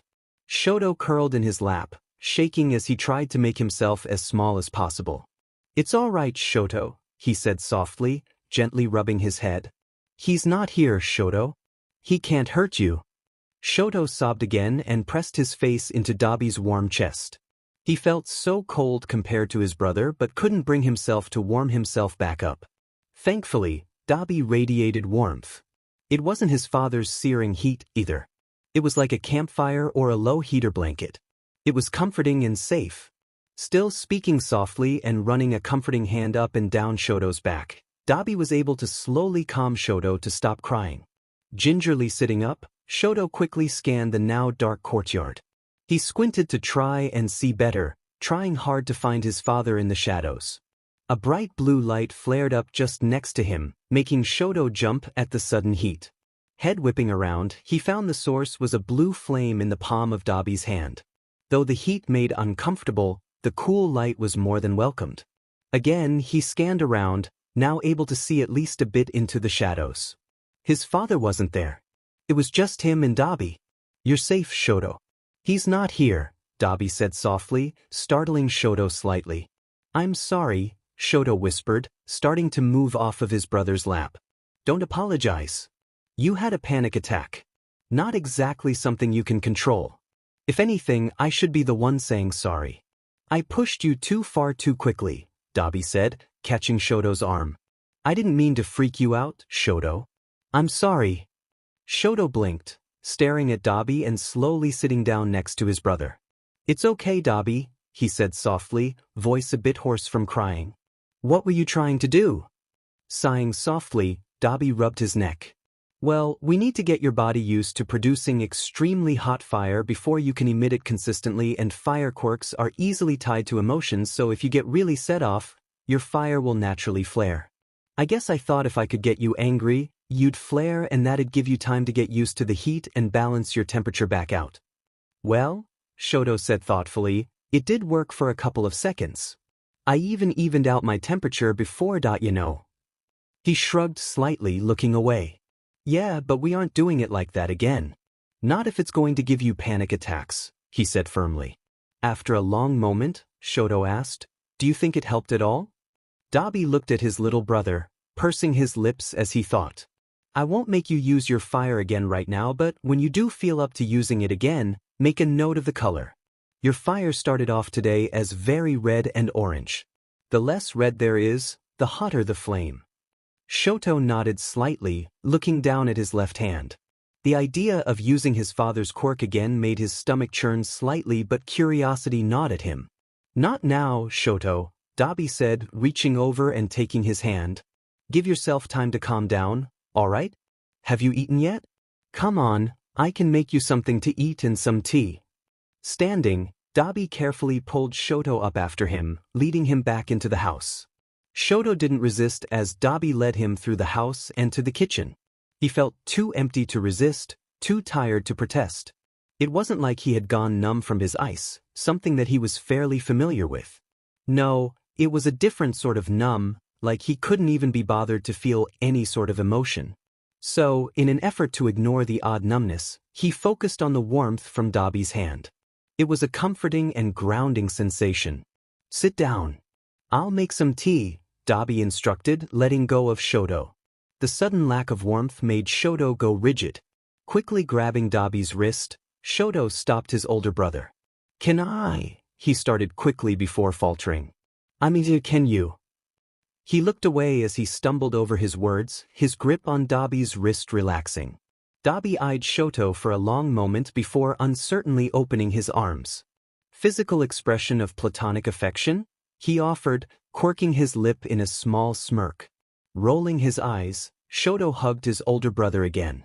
"You're not funny," he muttered into his brother's chest, shoulders slowly drooping as he relaxed.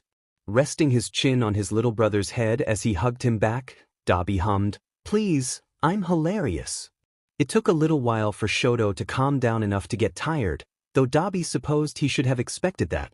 Panic attacks were a beach to deal with, both in the moment and after the fact. While he may not have been sobbing uncontrollably, he was still calming down. That much was apparent by the way Shoto seemed to want to cling to his older brother and blatantly refused to be left alone. When Shoto started nodding off against Dobby's shoulder while eating, he barely had to push to get Shoto to head to bed for the night. After making sure his little brother actually went to bed, Dobby crept through the silent house. It was different from before he had left. There were more scorch marks in some places and the work paneling had recently been replaced in others. Still, it felt almost exactly the same. Same tense air and stuffy feel.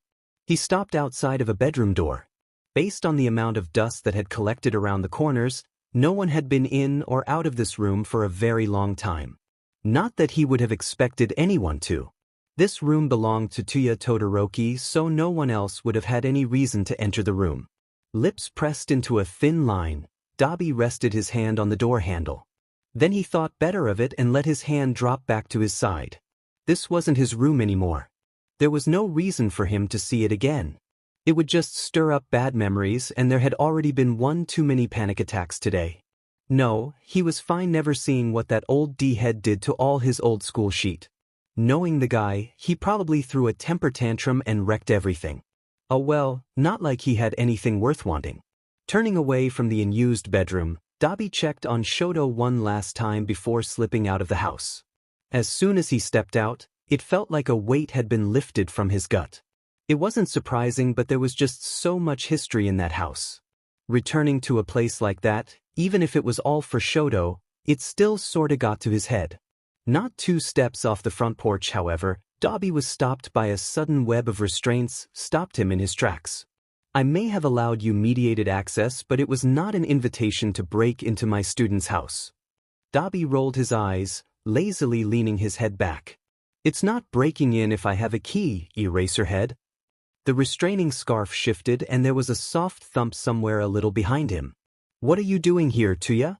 Eraserhead demanded, yanking on one end to spin Dobby around to face him. "Isn't it obvious?" "I wanted to visit my baby brother," Dobby said, giving the teacher a hollow stare. "But why?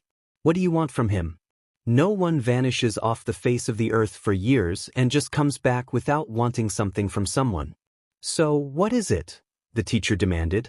Dobby rolled his eyes and, voice dripping with sarcasm, said, "You got me. I'm trying to convert Shoto to Satanism so he can help me sacrifice our sheet show of a dad to Satan and sentence him to an eternity of subjecting him to torture based on the abuse he inflicted. Torture would include but is not limited to being burned at the stake every 16 years, being dragged by his hair over white-hot metal spikes, eyes being gouged out with flaming spears, and being doused periodically with scalding water." Eraserhead frowned a little more, the capture scarf tightening.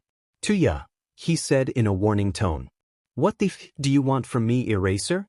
Some long, drawn-out confession about how FNG guilty I feel for not doing anything to get Shoto out of an abusive household sooner?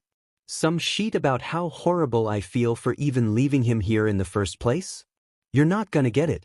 I'm not gonna whine about how bullshit all of this is because people like you don't even have half a clue how fed up your number 2 hero is, and even if you did, it's not like you'd FANG do anything, Dobby snapped. Now get this sheet off me. I need a smoke. Eraserhead stared at him for a long moment before letting out a long, slow sigh and returned his capture scarf to its place around his neck and shoulders. Dobby was quick to retrieve a cigarette from his pocket and slip it between his lips, lighting it with a finger. He'd never admit it to anyone, but he felt, to an extent, shaky. He hadn't meant to snap like that and certainly hadn't meant to say so much. You don't have to live like this, you know, Eraserhead started after a long moment. Don't start on that sheet again. I'm not hero material, Eraser, and you know that. For FS sake, I've killed people, Dobby snapped.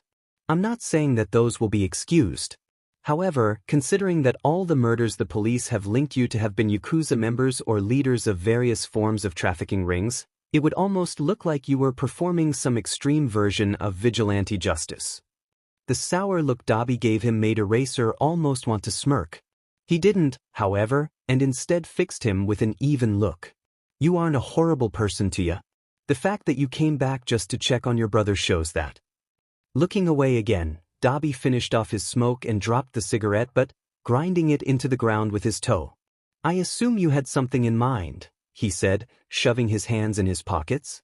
There's talk of a job to investigate a group called the League of Villains. It'd vary under the radar, even other hero agencies wouldn't know about it until after the fact. Dobby scoffed.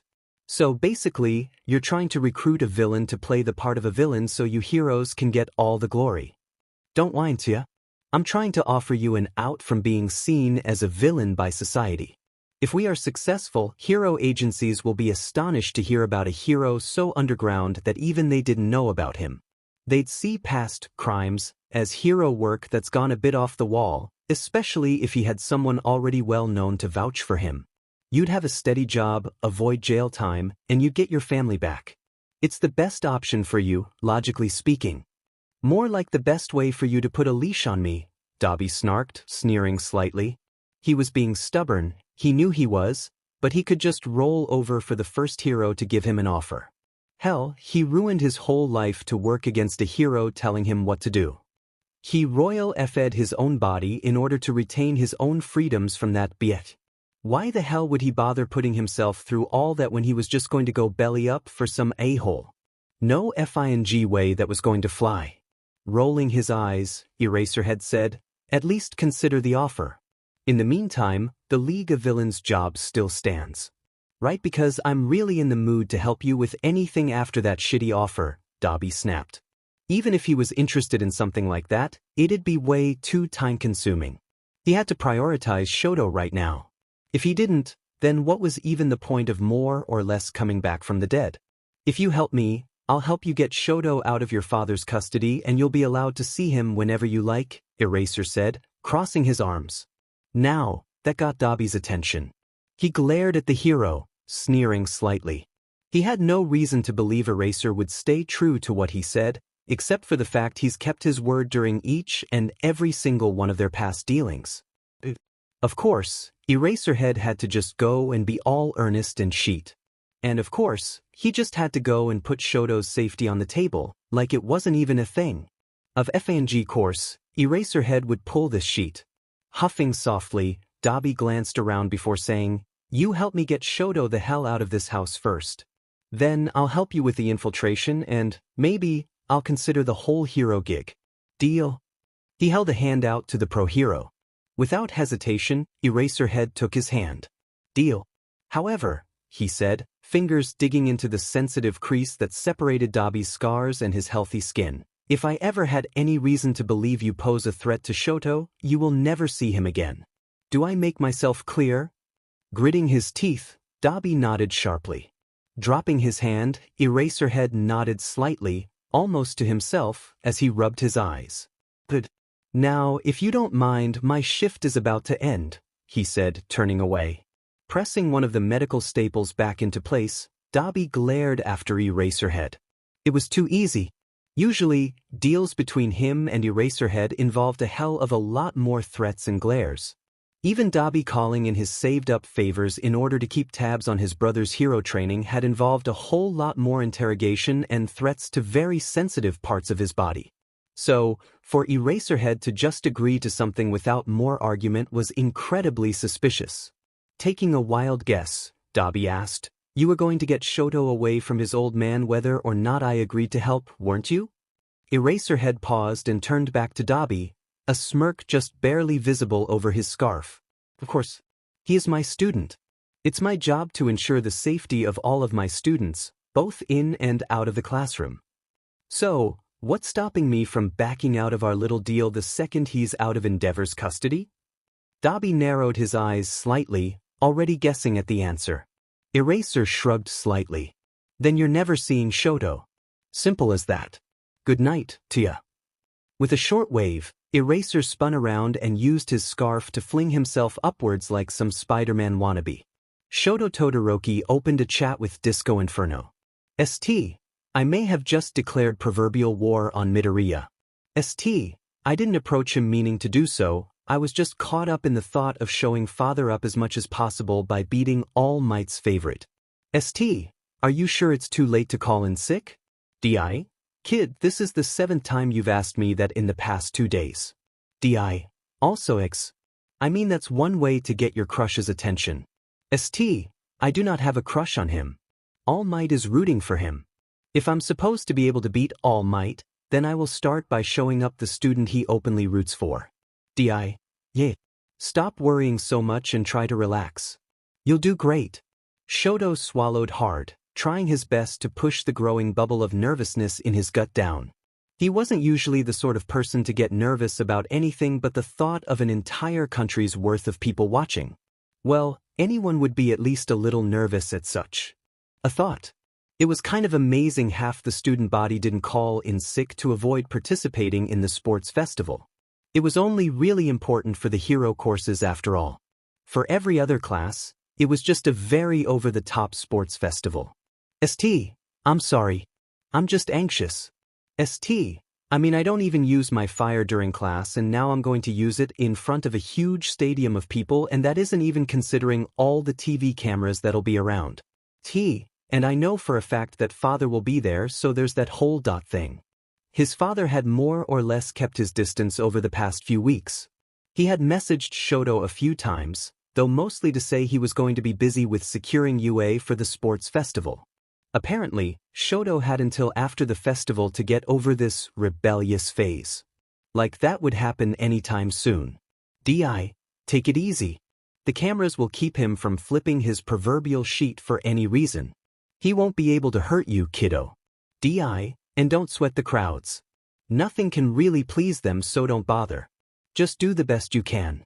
Di, you've made a shit ton of progress in a short amount of time. It's honestly really FING amazing.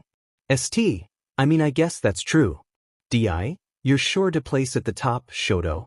Just don't get caught up in your own head, alright? Alright. St. Thank you 𝕼𝕠𝕠𝕠𝕠. Di, no prob but is2G call me that again and I'll hit you with a bus. St. Duly noted. Di, now get your game face on, kiddo. I'll be cheering for you. Good luck, Shoto. DiscoInferno closed the chat. Leaning against the wall, Shoto stared coldly down at Midoriya. Neither of them had even fully caught their breath, though their reasons were completely different. While Midoriya was still a bit red in the face and sniffly from crying in relief, Shoto was still doing his best to calm down from the start of a panic attack. He hadn't meant to activate his fire during the cavalry battle and, upon seeing the bright orange flames, almost completely froze his team. Shoto only had a vague idea of how Midoriya had done. When Midoriya had charged him, there was this power around him. It felt like there was so much power gathered around him and had vividly reminded Shoto of how it felt to watch All Might fight up close at the USJ. It was just too similar. Even the way his quirk seemed to function was so similar to All Might. Todoroki, Midoriya said, snapping Shoto out of his thoughts. We really should eat soon, you know. The cafeteria will be busy. He sounded so timid, so much so that it was almost hard to believe Shoto had felt all that power earlier. But he knew what he had felt. "You overwhelmed me," Shoto said. "That's why I lost control earlier. I hadn't meant to use my left side, at least not like that." He looked down at his left hand thoughtfully. "No one else felt it back there, but, in that moment, I could feel your power. Reminded me of someone of all might. So, I want you to tell me." Looking up again, Shoto narrowed his eyes. "Midoriya, are you really All Might's secret love child or something?" Of course, Midoriya was quick to deny the accusation, though his wording only sparked more suspicion. "What? No way. That's not it at all. Though, I guess you aren't going to believe me, no matter how much I say no," Midoriya said with a small, almost resigned sigh. "But, why would you even think that about me, Todoroki?" "The way you said that," Shoto said, "it sounds like there is something between you two that you aren't supposed to talk about. But I'll believe you for now." Even as he said it, he could see the color drain from Midoriya's face. "You know that my father is the number 2 hero, Endeavor. If you were connected to the number 1 hero, All Might, I would have all the more reason to beat you." Shoto almost regretted confronting his classmate. The anxious look on Midoriya's face pulled annoyingly at his gut, making him want to squirm. But there wasn't much he could do about it at the moment. He didn't totally know why, but he almost needed Midoriya to understand where he was coming from. After all, Shoto was planning on using his fire against him in the one-on-one fights. "My father is an ambitious man. He's done everything he could to make it to the top, but he was never able to beat out All Might, so he sees the symbol of peace as proof of his failure. He's still trying to defeat him, though. He's doing whatever it takes," Shoto said, a bitter tone in his voice. "I'm afraid I don't understand what you're trying to tell me, Todoroki," Midoriya said, sounding hesitant. Shoto stayed silent for a moment. If he really wanted to, he could tell Midoriya right there and then all the shit his father put him through. He could spill everything from the abusive quirk marriage to nearly killing Tuya to the bullcrap training sessions. Everything. The thought made bile rise in the back of Shoto's throat. "My mother," he said, doing a surprisingly good job at keeping his voice even, "was forced into a quirk marriage with my father. He's so well known and powerful that he has plenty of money to throw at his problems. He bought her parents' agreement and has been raising me to overpower All Might in his name." Shoto gritted his teeth as he looked away. "It's so annoying. I refuse to be a tool for him to exploit. He's ruined every memory of my mother and kept me separated from my siblings. I remember she called my left side monstrous before pouring boiling water on my face. I picked a fight with you to prove to that BSTRD that I'm powerful without using his fire. I don't mean to drag you into this, but you see," Shoto locked eyes with Midoriya, who looked horror-struck. "I have to show him that I reject his power." Shoto wanted to say more, wanted to reach out properly, but this wasn't the time nor the place. He could ask Dobby about telling his classmate later. For now, he needed to calm down and focus on his fights. That would have to do for today. Turning away from Midoriya, Shoto left his classmate. He really did need to eat. Dobby would probably have a fit if he heard Shoto put off eating on a day he needed his full strength. "Wait, Todoroki, hold on," Midoriya called, making Shoto pause.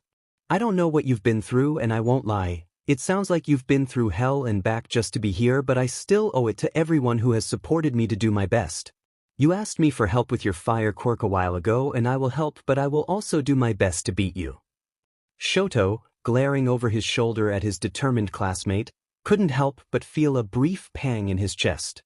There was something about the look in Midoriya's eye that just made his heart skip a beat and a lump form in his throat. Not trusting his voice, Shoto didn't respond to Midoriya. Turning away again, he kept on his way to the cafeteria.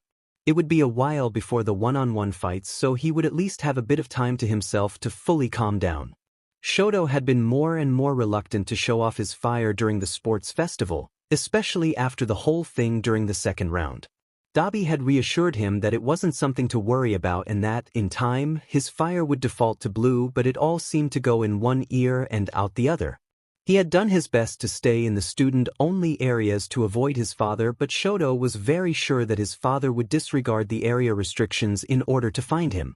"Shoto was surprised his father hadn't come looking for him during the break to insist he use his fire more.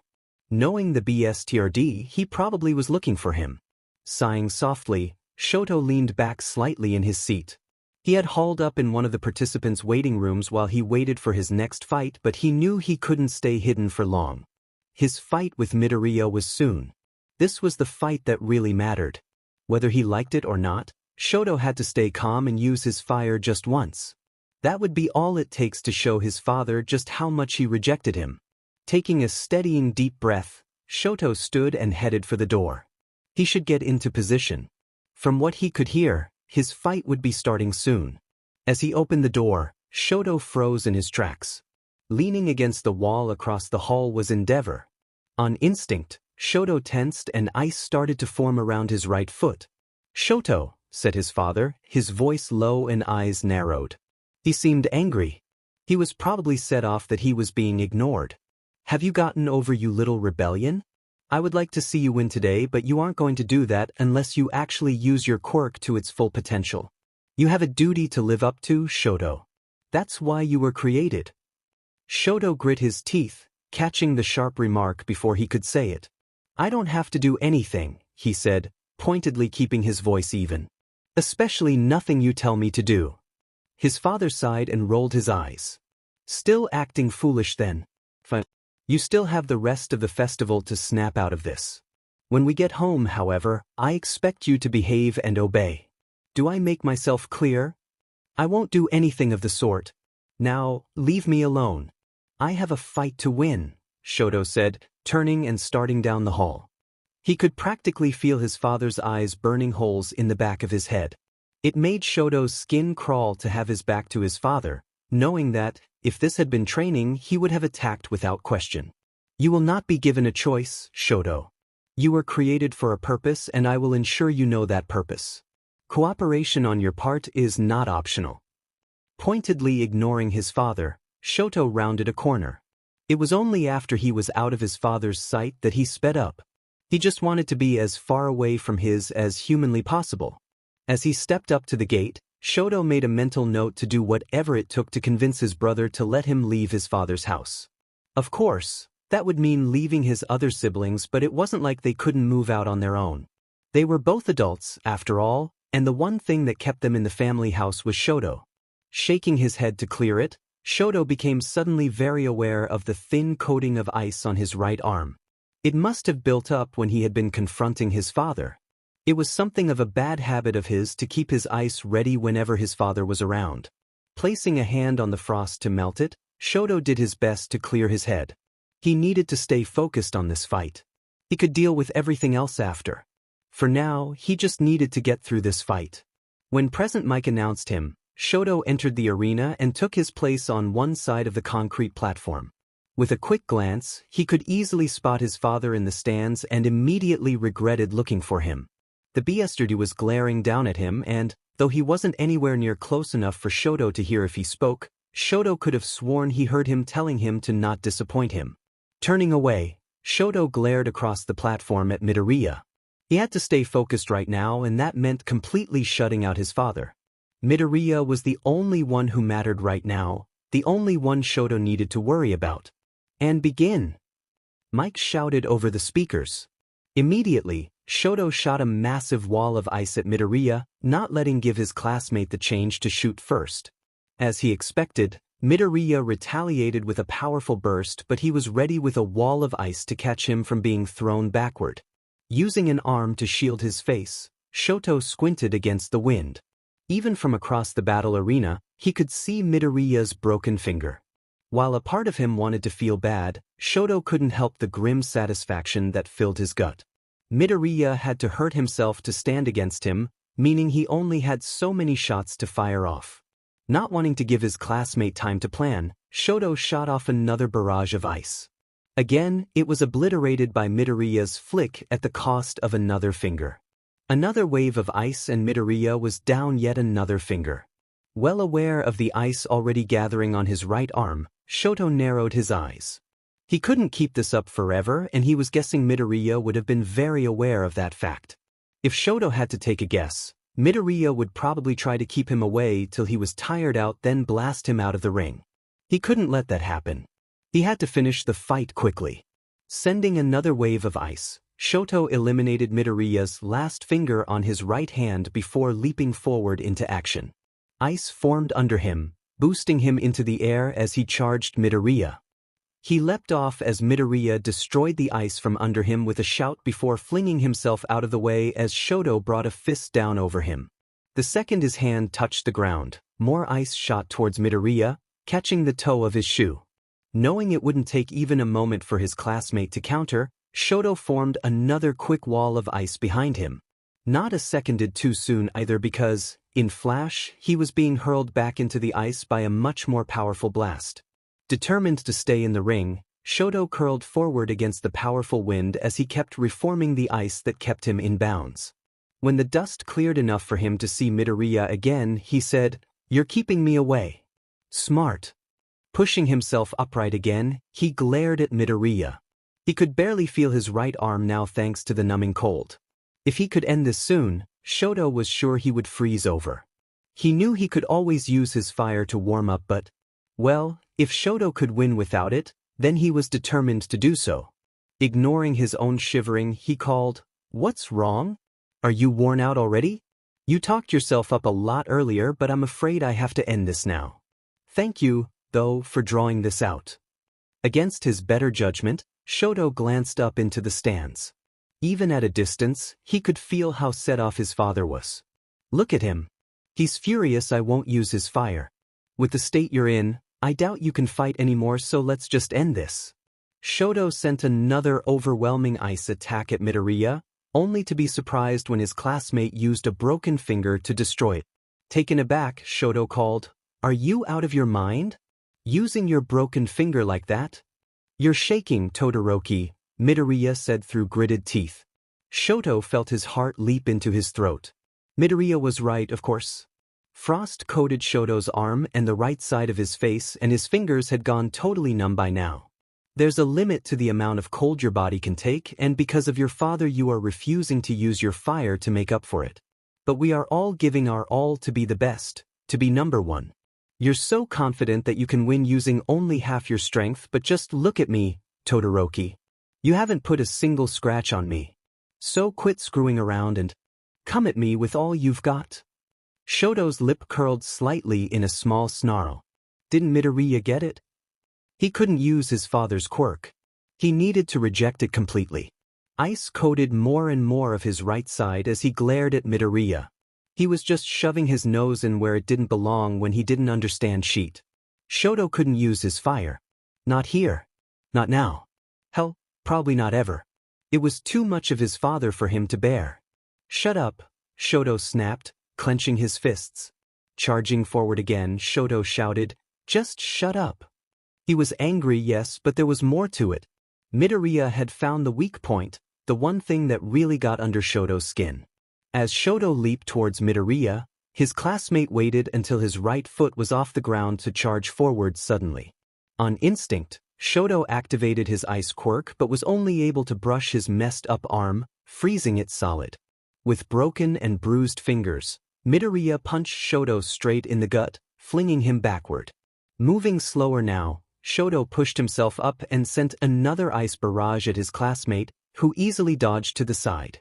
How the hell was he still standing? With how messed up his arm and hand were, Midoriya shouldn't have been putting up this good of a fight. Did he want Shoto to use his fire that badly? It was seriously starting to frustrate Shoto because what Midoriya didn't seem to understand was that Shoto wasn't just too stubborn to use his father's quirk. No, he was too terrified to use it. Earlier, he had used it on accident and that had already been too much. If he couldn't manage to summon blue fire now, then he was sure he'd have a panic attack and lose the fight. Charging again, Shoto tried to get in close to freeze Midoriya, but each time, his classmate sent him skidding back with another blast from his fingers. His right side ached with cold. It was starting to really drag him down, making him sloppier. He could almost hear his father telling him to get his act together, to use the power he gave him. His father's voice, however, was no longer the loudest in the back of his mind. Instead, a much calmer, almost comforting voice dominated. You're not going to get anywhere like that, kiddo. The calm, deep voice in the back of his mind almost made his heart stop. In his moment of hesitation, Midoriya managed to get in close and headbutt him in the gut, knocking Shoto backward. I'm giving it my all. And you should be too. Midoriya shouted, glaring at Shoto. There's no way I can ever understand what you've gone through or why you are here. But that doesn't matter right now. If you want to reject your father, then fine, but you don't have any right to the title of number one if you aren't going to use your full power. Shoto stared at Midoriya. Even now, beaten and broken to all hell, there was so much fight in his eyes, and Shoto suddenly understood what it reminded him of. It was the same look 𝕗𝕣𝕠𝕠𝕪 would always have after training with Endeavor, filled with anger and determination. The sight made his heart skip. Let me see your fire, Shoto, 𝕗𝕣𝕠𝕠𝕪's voice whispered in the back of his head. Almost immediately, heat began to radiate from his left side. I want you to really focus on the power behind that fire. He refused to use his father's fire, so he just had to be sure the flames were blue. As heat seemed to build up around his left side, Shoto felt himself become very calm. It would be his brother's fire, he was so certain of this. Setting his jaw, Shoto said, I don't know if you think you're helping me by screwing yourself over, Midoriya. His breath evened out as the frost began to melt from his right side. But, if you want my fire so bad, I'll give it to you. All at once, bright blue burst from his left side. The frost on his right vanished in the blink of an eye and heat flooded the arena, making Midoriya cringe at the sudden shift in temperature. Shoto couldn't help but grin widely. He felt so in control, so relieved, so safe with the bright blue flames pouring from his left side. It wasn't his father's fire, that fact was so undeniable that even his old man couldn't twist it to his favor. I don't understand you, Midoriya, Shoto said as he zeroed in on his classmate once more. Even though you want to win so bad, you're the one who's really screwing around. You aren't the only one who wants this. I'll be a better hero than anything anyone has ever seen. Shoto wasn't even shocked to see Midoriya mirror his grin. In fact, it made him almost laugh. You shouldn't be smiling. With those injuries and in this dire situation, you'd have to be crazy to be smiling now. Bracing himself to flare both his fire and ice, Shoto said, Remember, you are to blame for what happens next. Ice burst from the ground around his right foot as the blue fire blazed even hotter around his left arm and shoulder. He launched waves of ice towards Midoriya, who jumped forward to both avoid the ice and charge Shoto. He didn't hold back his fire, even as cement pillars appeared between him and Midoriya. Only when the arena exploded did Shoto stop his quirks. Breathing as the smoke and dirt cleared, Shoto waited for Midoriya to reappear, charging and ready with a punch. It didn't come. Instead, he watched his classmate collapse against the wall of the stadium. Finally, he released the breath he hadn't realized he had been holding, shoulders drooping as he relaxed. Midoriya is out of bounds, Midnight said over the speakers before pointing at Shoto with her 𝕗𝕐𝕗𝕬𝕐. Todoroki wins. He advances to the third round. Even without looking at his father, Shoto knew he was said. He had been blessedly kept busy by the rest of the tournament, but now that the reward ceremony was over, everyone was now allowed to go home. Aizawa had stopped his class to inform them that they would have the next 2 days off, much to Shoto's dismay. He would have much rather jumped right back into hero training rather than be stuck at home and forced to interact with his father. He could see about slipping out and hanging out at Momo's house, but other than that, there wasn't really much he could do to avoid his father. Steeling himself for the inevitable, Shoto started to turn away from his classmate only to freeze as someone called his name. Turning back, Shoto was a bit taken aback to see Midoriya making his way towards him through the small crowd. Sorry, but I was trying to find you to talk to you earlier, but you were probably busy planning for the last few fights. Oh, congratulations on second, by the way. You were really incredible out there, Midoriya rambled, gesturing somewhat spastically. Do you need something, Midoriya? Shoto asked, snapping his classmate out of his nervous rambling. Sorry, Midoriya said, blushing and rubbing the back of his neck. I just wanted to ask if you'd be willing to train together sometime. Train together? The idea wasn't exactly an unpleasant one, but it was certainly unexpected. Shoto sort of figured he made it clear that he had little interest in most of his classmates. Well, yeah. I mean, I'm sure your father would be able to help with your fire a lot more than I could, but I just thought we could spar and, you know. Midoriya trailed off, blushing harder and avoiding Shoto's eye. Shoto, hurry up. Glancing over his shoulder, Shoto narrowed his eyes slightly at his father. Endeavor glared back at him from beside the car, a foot tapping impatiently against the concrete. Shoto knew he was only getting angrier by the second, but he couldn't even bring himself to care. The BSTRD could hold his DMN horses. Sorry, I'm keeping you too long, Midoriya said, swallowing hard at Endeavor's harsh gaze. No, you're not, Shoto said, looking back down at his classmate and smiling softly. Sparring sounds good. I'd like to work on more close-range combat anyway. Oh, of course. I'll, message you to set up a date. Not that this is a date, I mean not if you don't want to call it that. Midoriya somehow got even redder in the face as he fumbled over his words. Despite himself, Shoto smirked slightly at the sight. It's a date. Try to stay in one piece until then, he said, turning away again. Right? Until then. Midoriya called after him. As he approached his father, the small smirk on Shoto's face faded back to his icy, deadpan stare. He didn't pause in front of his father like he normally would have. Instead, he went straight for the rear door to the car he was standing next to. Ignore his father's glare, Shoto slipped into the back seat of the car and slipped a book out of his bag. He had been avoiding using his phone in front of his father for fear that he would snatch it out of his hands. So, to avoid conversations, he had switched to novels. At least if his father took those, it wouldn't leave him without a means of contacting Dobby or really anyone for that matter. To his surprise, Endeavor climbed into the back seat next to Shoto.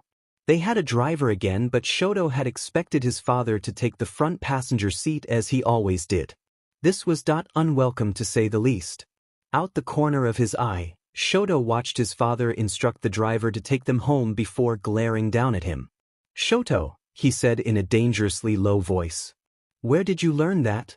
You're going to have to be more specific than that, Shoto said coolly as he turned a page. You know what I am talking about, boy, Endeavor said through gritted teeth. He was clearly trying to restrain himself in front of the driver, but it was also clear to anyone with eyes how angry he was. Tell me who taught you that. No one taught me anything. Don't lie to me, Shoto. You have no proof I'm lying. Shoto, tell me. I have nothing to say to you. Yes, you do. I don't actually. Endeavor scoffed softly as they pulled into the driveway. As his father climbed out, Shoto took his time marking his page and tucking his book back into his bag. He was trying to lag behind as much as possible, expecting his father to storm off inside and leave him be. He did not, however, expect his father to yank his door open. Doing his best to avoid meeting his father's eyes and pretend nothing was wrong, Shoto slid out of the car and shouldered his bag. You aren't getting away from this, boy, Endeavor said, slamming the car door and taking Shoto by the arm. Shoto stumbled as he was dragged up the porch, dread dragging at his gut as he did his best to at least regain his footing. Glancing back at the company car, Shoto considered for a second causing a full-on scene. The car was already pulling out of the drive, leaving Shoto alone with his father. Whirling Shoto around to face him, Endeavor squeezed Shoto's arm, making him grit his teeth against the pain. I'm going to give you one last chance, boy, Endeavor said with something close to a sneer. Tell me who taught you to do that. Shoto met his father's glare with one of his own, speaking through gritted teeth. School, of course. That's why you sent me to the best hero school, isn't it? Oh no, don't pull that sheet with me, Shoto. No teacher at UA would have thought to push you to do that so soon, not when you don't even have the nerve to use your fire in the first place. No, I know for a fact you learned that from someone outside of school. So, why don't you tell me who? Shoto's mouth had gone very dry, his gut twisting under his father's cold gaze.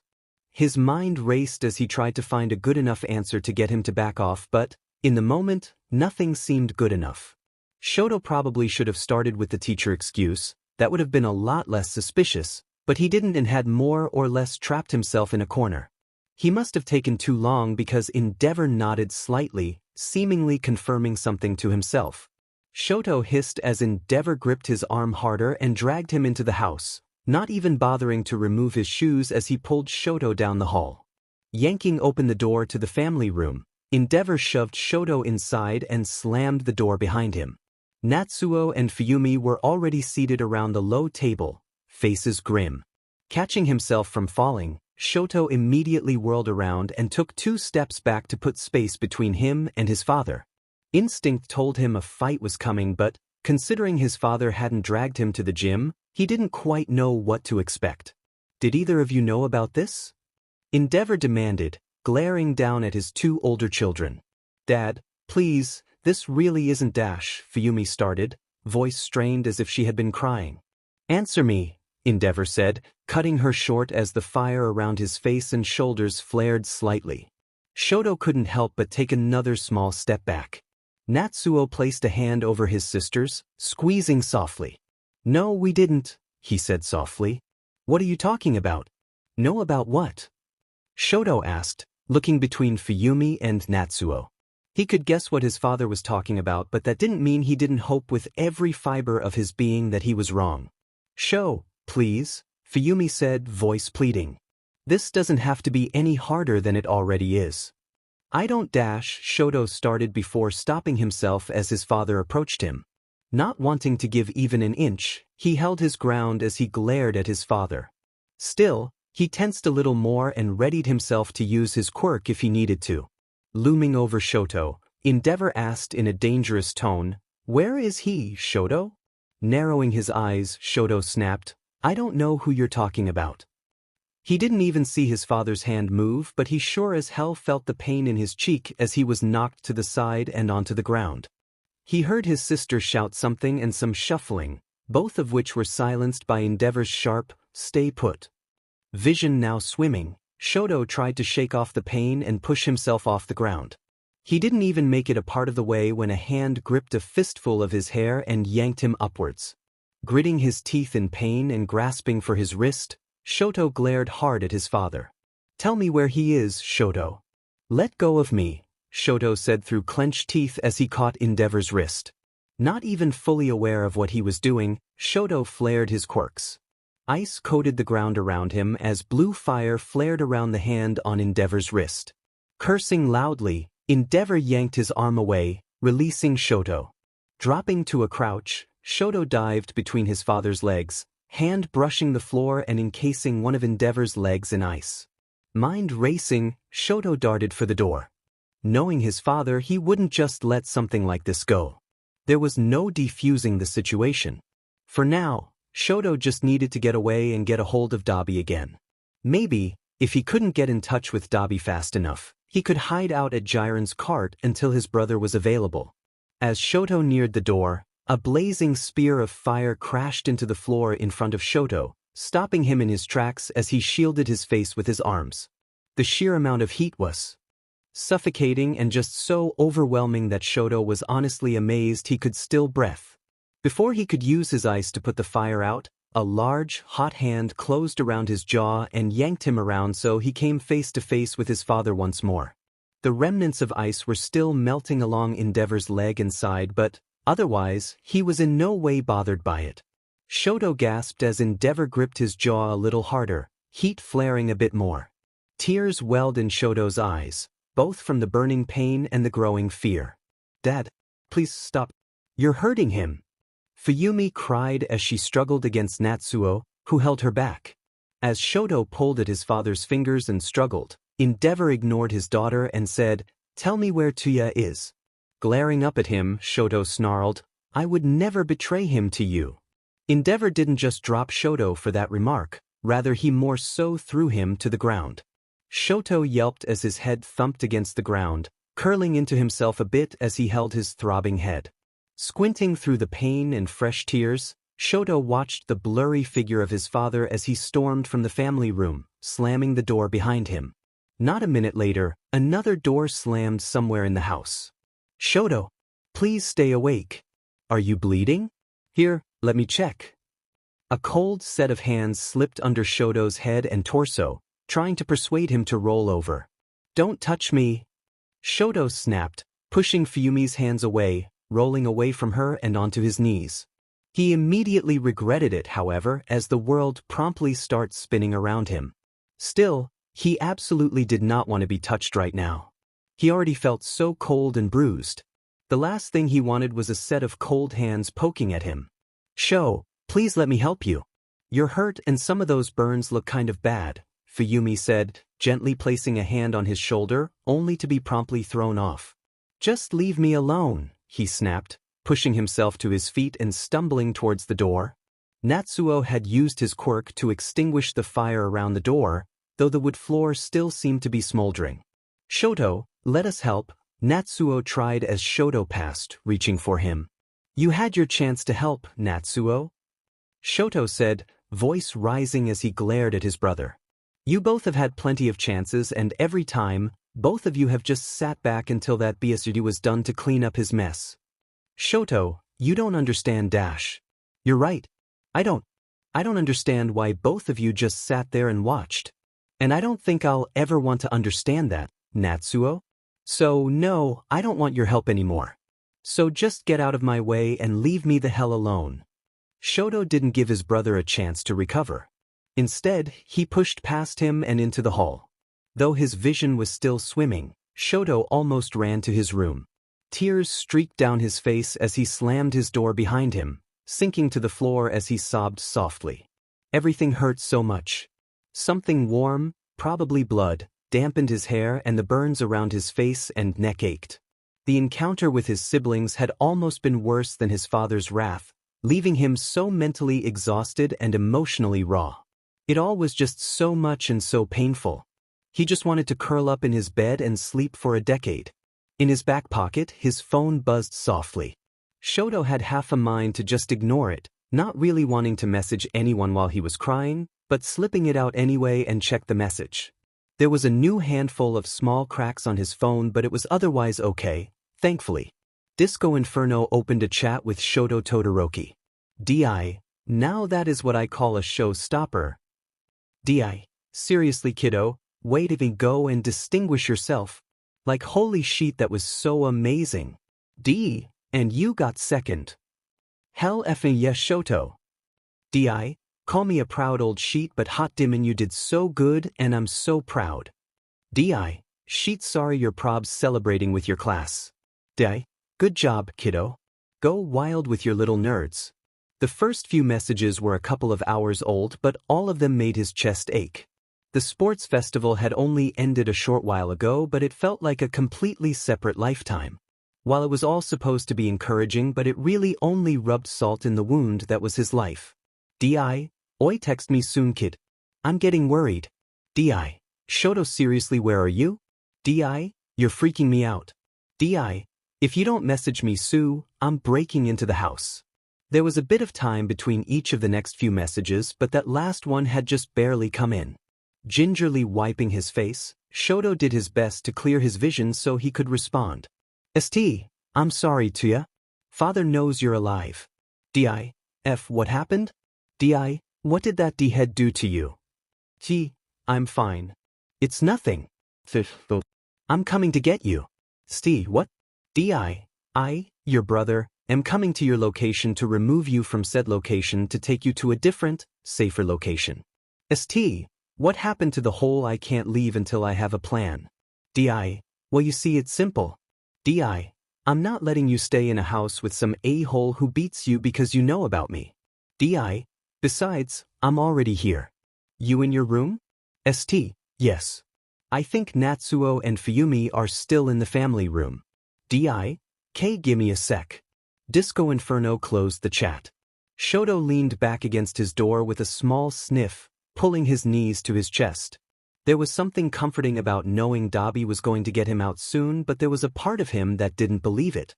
Closing his eyes, Shoto listened intently for footsteps.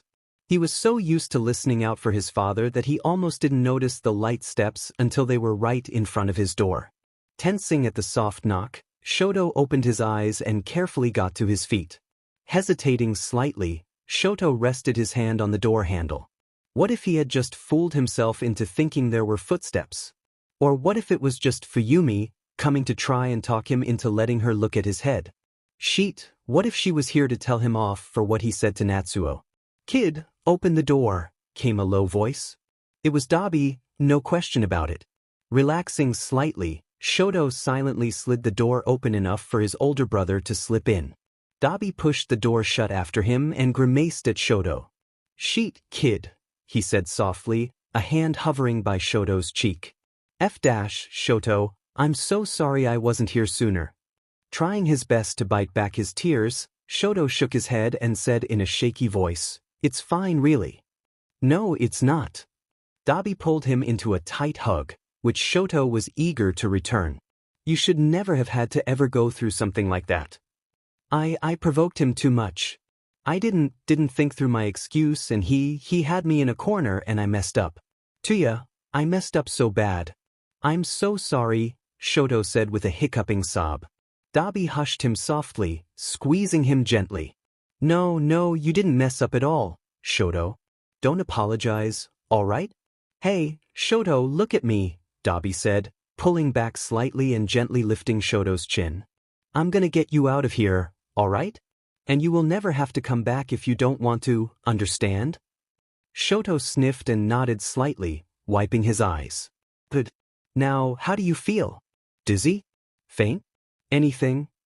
Swallowing hard, Shoto shook his head. "No, not really." Nodding slightly, Dobby started, gently combing his fingers through Shoto's hair, looking over his scalp. "It looks like a pretty small cut, already scabbing over. Just tell me if you feel suddenly faint or dizzy, all right?" Shoto nodded slightly. "Are we leaving now? Should I pack a bag or what?" Before Dobby could answer, the two of them froze at the sound of soft footsteps approaching the door. "Shoto!" Fuyumi called uncertainly. "I know you don't want to see me right now, but can I please just check on your head and burns?" Sharing a panicked look, Dobby gestured for Shoto to be quiet before creeping towards the window and easing it open. Glancing at the door, Shoto followed Dobby to the window. "Shoto, come on.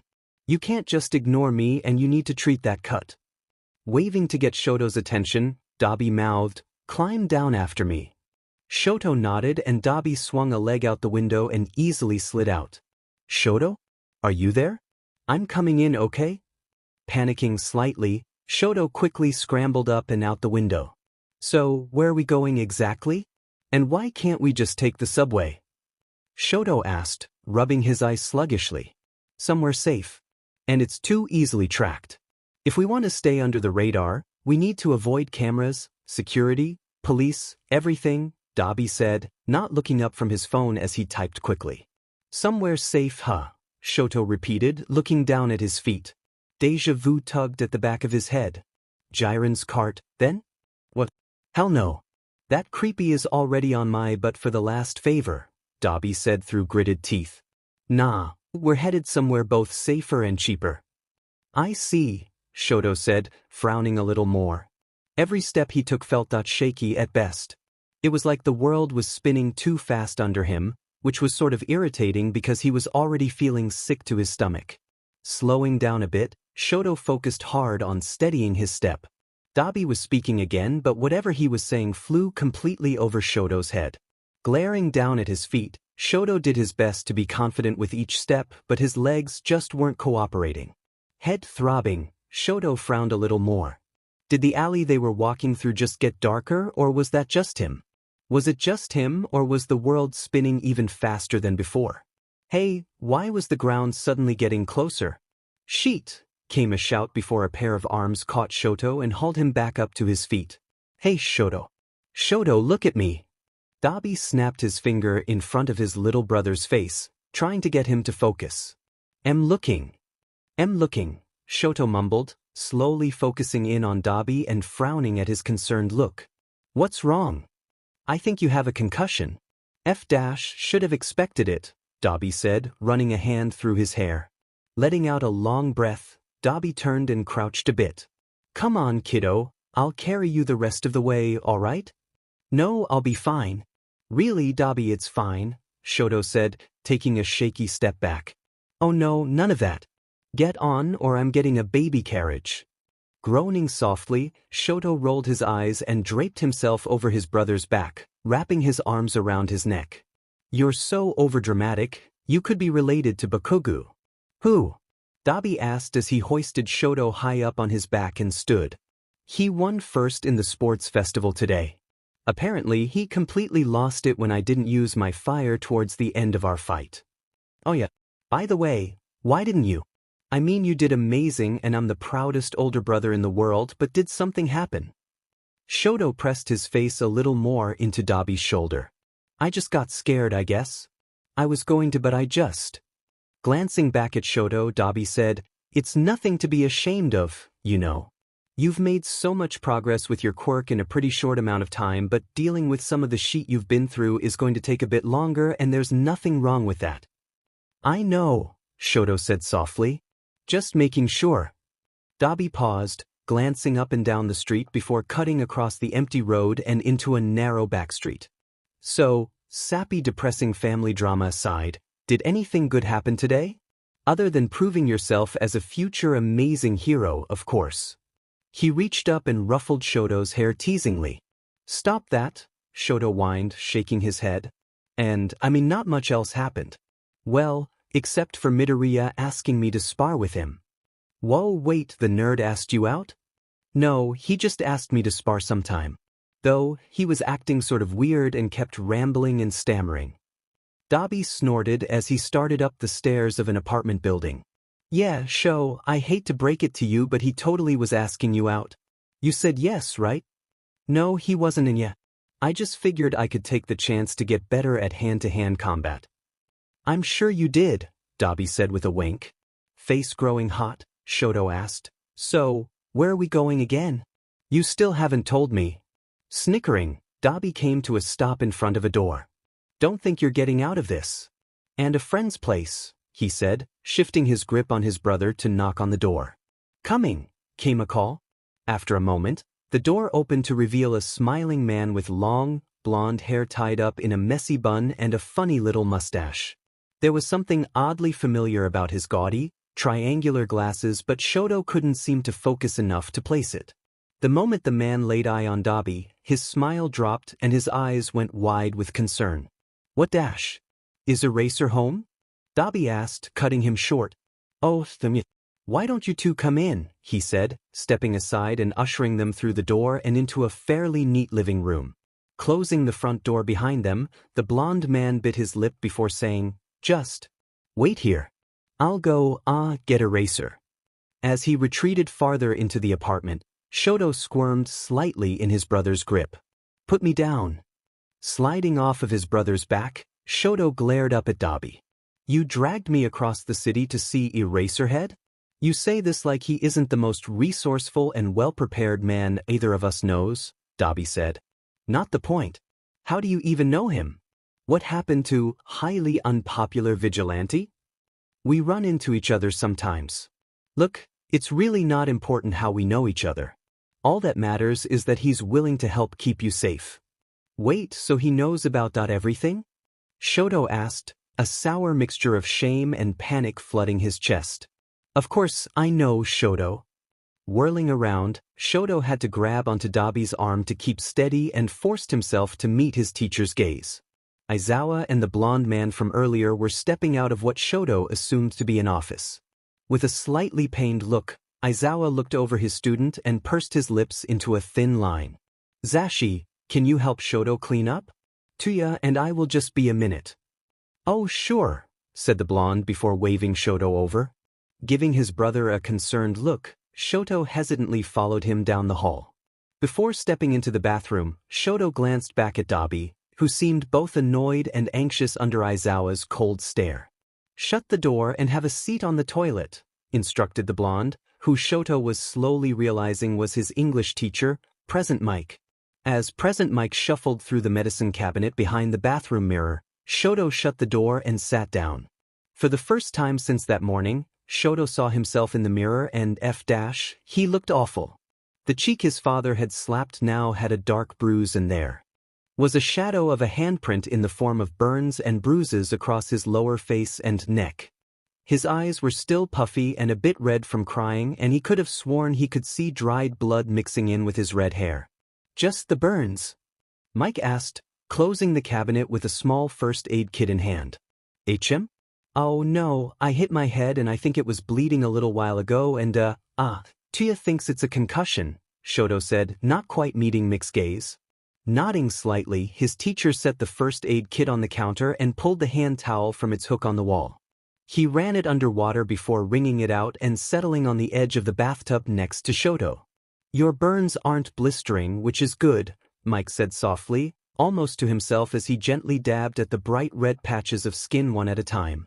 Shoto winced but remained silently, ignoring the dull pain. The cool towel was definitely helping the burns, but Mick's gentle touch wasn't quite gentle enough on the bruises. "Do you want to take about what happened?" Mike asked after a minute of silence. He unfolded the towel and draped it around Shoto's neck to keep the burns around there cool. "Turn your head this way so I can check that cut." Shoto turned for his teacher, trying to ignore how strange it was to have Mike speak so softly. "No, I really don't." "All right," Mike said coolly, "I won't make you do anything you don't want to.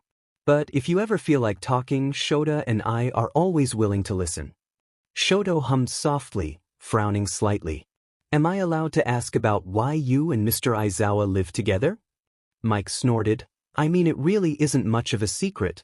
It's not like either of us has gone out of our way to keep our marriage a secret."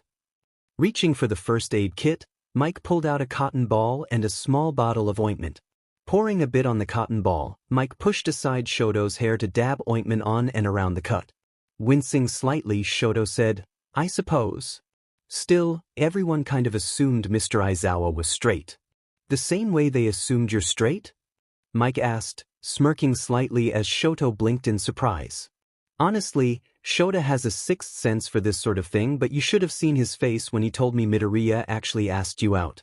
I mean, he was still pretty deadpan, but I know my Shoto, and he was so smug about winning that bet with Midnight."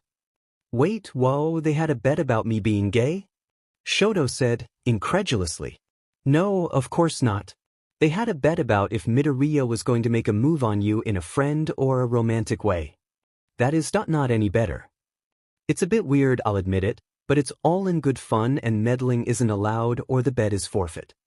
He threw the cotton ball in the small trash can, removing the cloth from his neck and humming softly. "Burns feel better?" "A bit. They kind of itch," Shoto said, now suddenly very aware of how much he wanted to scratch at the burns. "Yeah, I have a light, unscented lotion around here somewhere." Mike knelt in front of the sink, opening the lower cabinet and digging around for a minute. "Here we are." Shutting the cabinet again, Mike handed the bottle to Shoto. "Thank you," Shoto said, applying the lotion as gently as possible. "Of course." Mike stood and stretched before leaning close to the door to listen. "I think those two are done with their little chat. Come on. I'll set you up on the couch and see about getting you some dinner." Nodding, Shoto stood and followed Mike back out of the bathroom.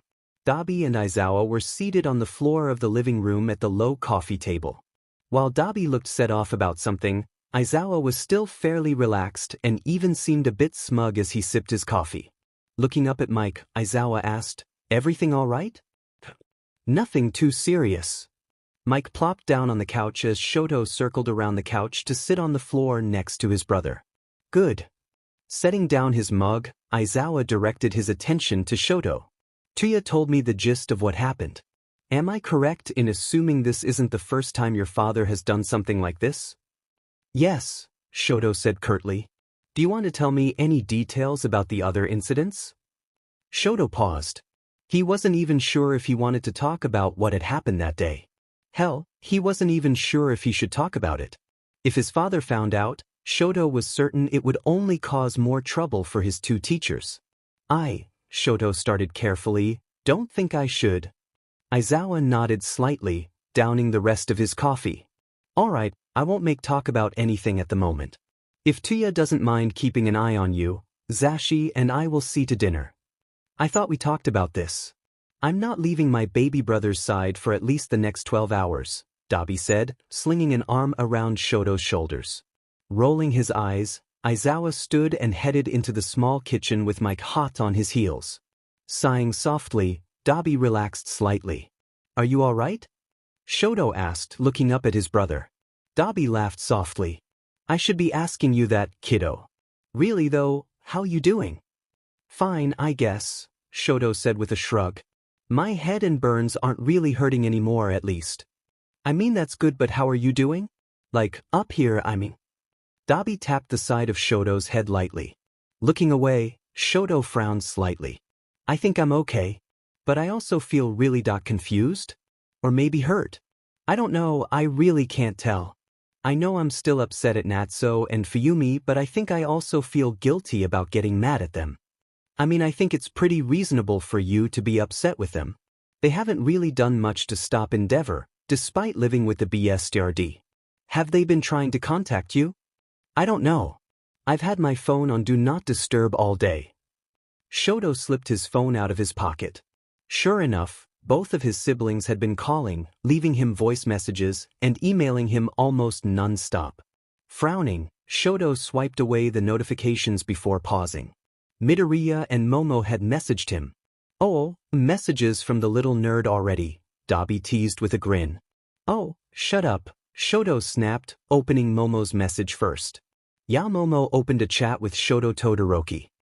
"Shoto? Is everything alright? Fuyumi just called asking if I've seen you since the end of the festival." You didn't run away again, did you?" "Shoto, I know things aren't always good at home, but I really don't trust Dobby, and I don't think it's safe for you to be running off with a stranger like this." Dobby snorted at that and rolled his eyes. "I think it's a bit late for that." She had a point though. "You are pretty strange," Shoto said with a smirk. Dobby only pulled a face in response. Shoto, please answer. Why don't you come over? I won't tell Fuyumi or anyone. I just want you to be safe." "I'm fine, Momo. And I'm at Aizawa's." "Mr. Aizawa's? How do you know where he lives?" Dobby did actually. Shoto about Dobby. Are you sure you can trust him? I mean, if he took you to Aizawa then he can't be that bad, but still." Shoto thought for a moment. Momo really did mean well, and she would probably respect the need to keep a secret if he explained. "Tuya, do you mind if I tell Momo about you?" Dobby eyed his younger brother for a moment. "If you trust her to keep this quiet, then I'm fine with it. Just try to not make it a habit of telling everyone you know, alright?" "Actually, I probably should have told you sooner. Dobby is my oldest brother." What? But I thought Tuya was dead."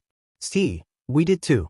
Apparently, father just assumed he was dead or insisted on registering him as such.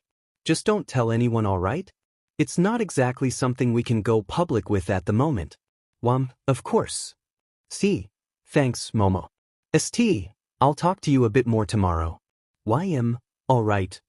"I'm glad you're alright, Shoto." Message me if you need anything, alright?" I will. Thank you, Momo." Shoto Todoroki closed the chat. Shoto sighed softly. He really needed to remember to message her more, lest he wanted her going crazy with worry. He also needed to fully explain to her what was going on in his house. Sure, she had figured out that his father mistreated him, but he highly doubted Momo would guess that he was being physically abused. Telling her would probably make her worry more, but she would also probably be more understanding when it came to him running away. Putting that problem aside for the moment, Shoto opened Midoriya's message. Izuku opened a chat with Shoto Todoroki. Hi Todoroki. Sorry if I'm bothering you, but I thought we could talk about when you'd like to meet up for training. I'm pretty free whenever, but I know you are probably pretty busy with your father's training and all that, but at least we don't have to fight with two separate schedules. But yeah, just message me back when you want to talk. I should be free tonight and tomorrow. If something comes up and I can't talk for a bit, I'll let you know. Oh. Congratulations on second in the festival, by the way. I know I said it earlier, but really, you were incredible. Alright, I'll stop bugging you. I'll keep this chat room open though. So, even if I'm offline, just message away. Smiling softly, Shoto leaned against his brother's shoulder. Midoriya even rambled in his messages, though it was definitely much more subdued compared to in person. Well, what are you waiting for? Message him back, Dobby said, nudging his brother slightly. You're not going to tease me about this? Shoto asked suspiciously. I mean, I won't make any promises, but if just reading his messages can make you smile, then I think you should hang out with him more. Wow.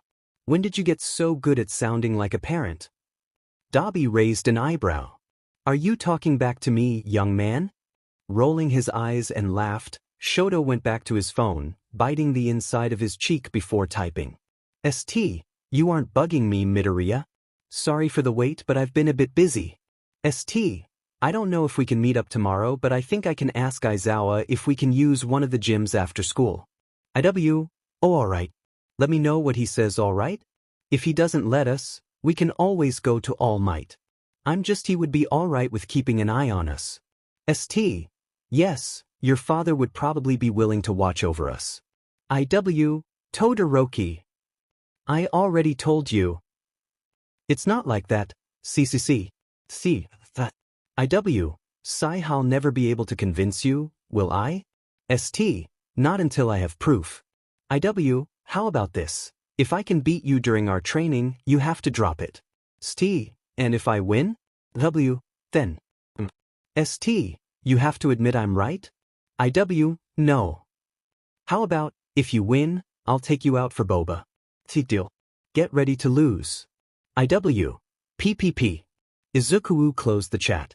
Shoto frowned as his phone's screen lit up again. Fuyumi had been trying to call him all throughout dinner, and while his phone was on silent, it was sort of getting annoying. Then again, he couldn't exactly blame her for trying so hard.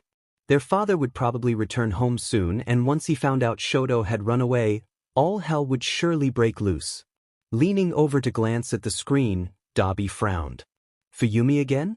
You'd think she'd get the hint by now. Your sister? Mike asked, tilting his head slightly. Yes. She's been calling almost non-stop, Shoto said, moving to decline the call. Hold on, Aizawa cut in. Would you mind if I answered it? Just to set her mind at ease for the moment. Shoto shrugged slightly, sliding the phone over to his teacher. Nodding his thanks, Aizawa answered the phone and switched it to speakerphone. Shoto. Finally. Where are you? Are you okay? Oh, what were you thinking? Father is going to be sad if he finds out you ran away again.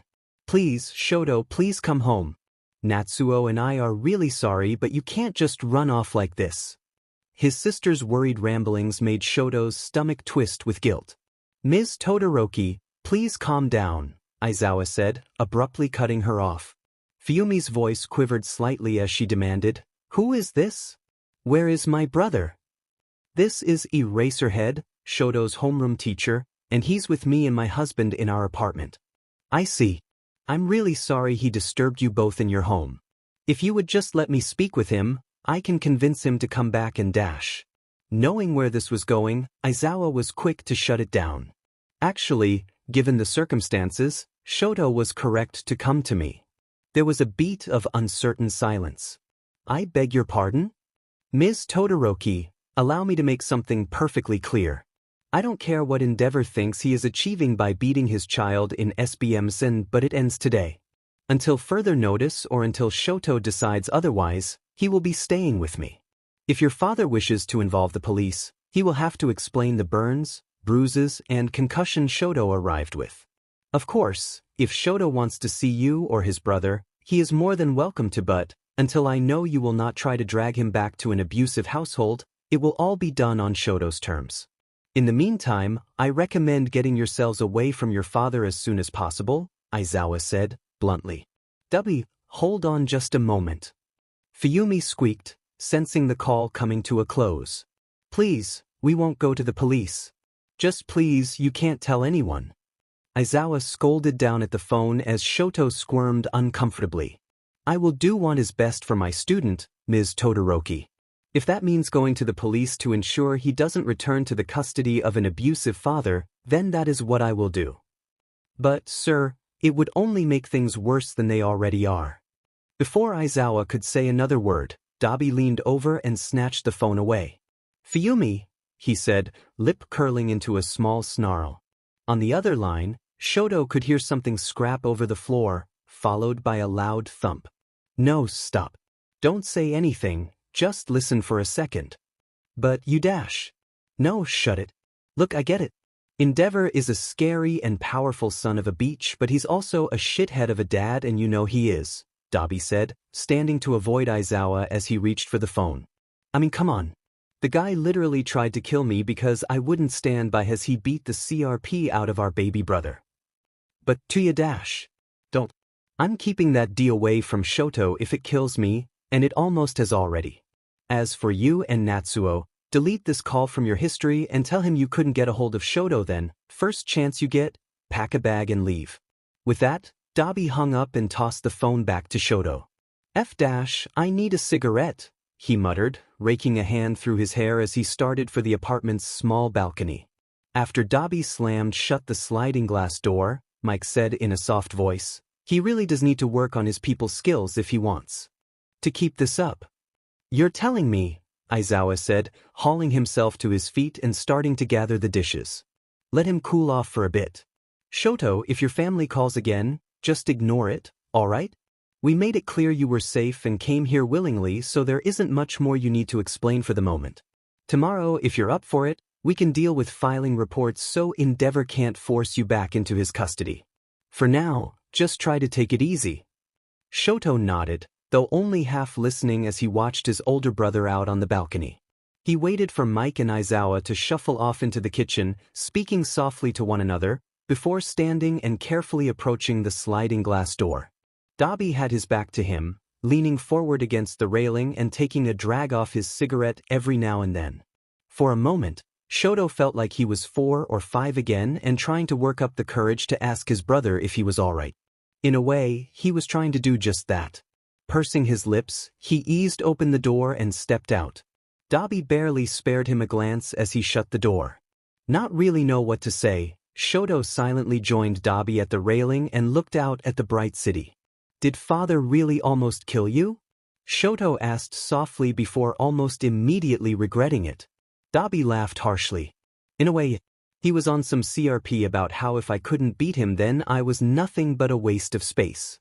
Needless to say, the BSR didn't pull any punches so I couldn't either, and the result was, well, this, I guess, he said, gesturing to himself in general. But why?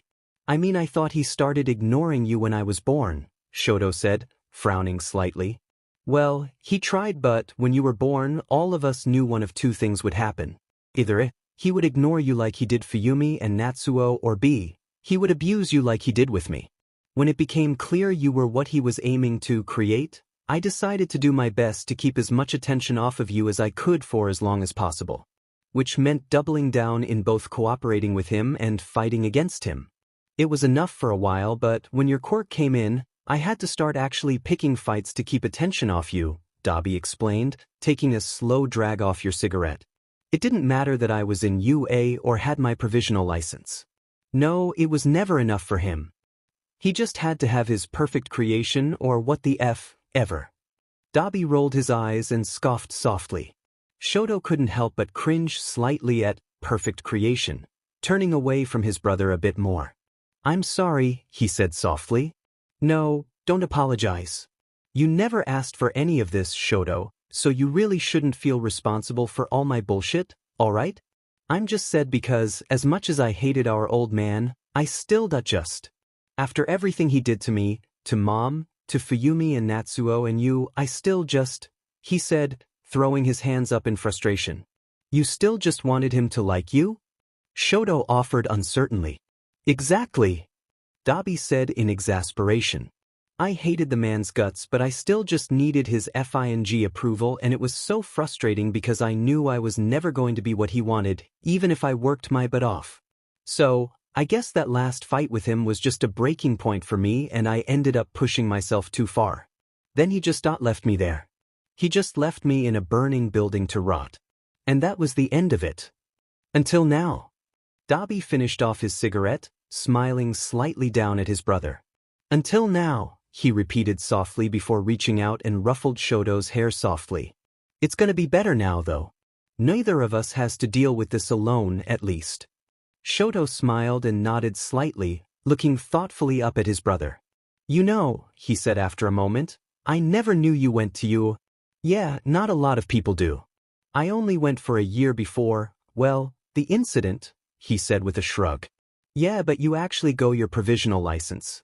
I mean that's kind of a big deal, Shoto said. I guess, but with all the other shit it was sort of on the back burner. So you're not going to become a hero? Dobby fixed Shoto with a smug look. Who said I wasn't already? Weren't you listening when I told you I was a highly unpopular vigilante? Wait, really? You have your license and everything? Shoto asked in disbelief. Glancing through the glass door, Dobby pushed off the railing. Looks like Eraser and Mike are done with dishes. Come on, let's head back inside. Wait, 𝕼𝕠𝕠𝕠𝕠, Shoto said as his brother slid open the door. 𝕼𝕠𝕠𝕠, you can't just say things like that then ignore my question. Dobby scoffed as he stepped inside. Bet. Groaning, Shoto followed him back into the apartment. 6:23 a.m. From 𝔼𝕼𝕠𝕠𝕠𝕠𝕠.com. Shoto, I know you don't want to talk to me or Fuyumi right now, but just hear me out. I understand you're angry at us for not stepping in and stopping Dad last night, but you have to understand that we know what happens when we try to do that. Trying to fight against Dad only makes it worse for everyone involved. And you don't believe it coming from me? Just ask 𝕼𝕠𝕠𝕠 because I know he's probably right there with you. Fighting against Dad only makes him double down. I know that doesn't make it any better, but please try to understand. Fuyumi just wants to preserve the family we have left, and that sometimes means having to bear living through tougher times. But who am I kidding? You've probably already deleted this by now, and even if you are reading this, I doubt much of it is getting through to you. Just please come home, Shoto. Dad didn't come home last night, so if you got home soon, he'd never have to know you left in the first place. Fuyumi is still really worried about you, especially after that mess of a call last night. Hope to hear back from you soon. Natsuo T. Shoto glared down at his phone, eyes still a bit bleary from sleep. His stomach was twisting itself into knots from the rising guilt and shame. However, even with how awful he now felt, Shoto couldn't help the rising anger he felt. Just what did Natsuo think he was going to accomplish, sending such a guilt-trippy email? And having to bear living through tougher times? Their father had been nothing but abusive and neglectful since day one. Shoto closed the email, shoving it back in his back pocket to stop himself from throwing the 𝕼𝕠𝕠𝕠 thing.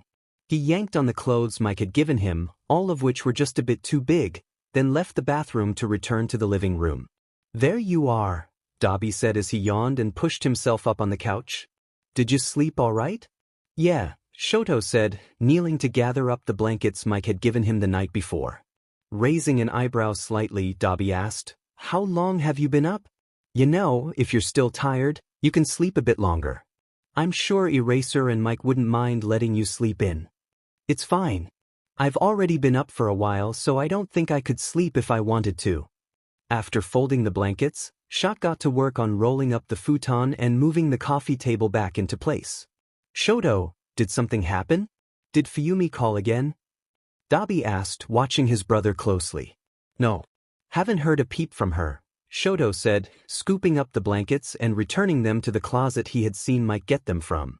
And what about Natsuo? Shoto must have winced or paused in just the right way because, almost instantly, Dobby seemed to know he had guessed correctly. What did he say? Nothing. I haven't heard from him, Shoto said, just a touch too quick. Thankfully, Dobby wasn't given a chance to respond as Mike and Aizawa emerged from their room. Mike was as energetic as ever in the morning, if a bit more unsteady on his feet. Aizawa, on the other hand, was about as awake as one would expect. Not wanting to be left to more of his brother's questions, Shoto insisted on helping Mike with breakfast, much to his teacher's delight. Once they were sat around the coffee table with breakfast and after Aizawa had downed no less than 3 cups of coffee, Aizawa announced, I need to meet with Principal Nedzu today to see if we can sort out a few things before they can become issues. Zashi needs to do his show soon too, so you and Dobby will be alone for most of the day. During this time, I expect the two of you to behave and not destroy my home. I make no promise, Dobby said with a grin. Swallowing hard, Shoto said, Actually, since you're going to the school, would it be okay if Midoriya and I used one of the gyms to spar? Aizawa eyed Shoto, considering him. I suppose. Dobby will still have to keep an eye on you, but if Midoriya is up for it, then I'll unlock one of the gyms for you too. However, I won't tolerate Midoriya breaking anything today, so make sure neither of you gets carried away as you did during the festival. Understand? Yes, sir, Shoto said with a curt nod. Satisfied, Aizawa and Mike started gathering the dishes. I'm gonna go smoke, Dobby said, standing and ruffling Shoto's hair as he passed. Have fun chatting up your boyfriend.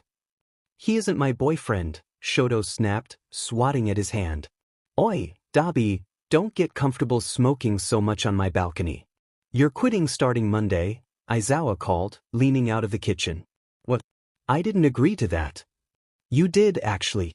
We are picking up a box of nicotine patches on your way back from UA, Aizawa said firmly. Dobby only groaned before stepping outside. Shoto slid his phone out of his pocket, scowling slightly at the new email notification but ignoring it and opening his messaging app instead. Shoto Todoroki opened a chat with Izuku. St. So, I know I told you that I wouldn't be able to meet up today, but plans have changed. St. Aizawa says he can unlock a gym for us today while he's in a meeting with the principal. IW, hey, I'm free today so I'm game. I have a session with Recovery Girl this morning, so I was going to head to the school today anyway. St. Also, Aizawa said you can't break your bones today. IW, I mean fair enough. I really did overdo it yesterday. St. Are you sure you'll be okay to spar today? If you're still hurt then we can put it off. IW, I'll be fine. Nothing I haven't dealt with before anyway. St. Oh, so you just regularly destroy the bones in your fingers. Good to know. IW, tongue sticking out, I'm heading to my appointment. Text me when you're on your way to the school. St. Will do. C. Oh wait. IW? St.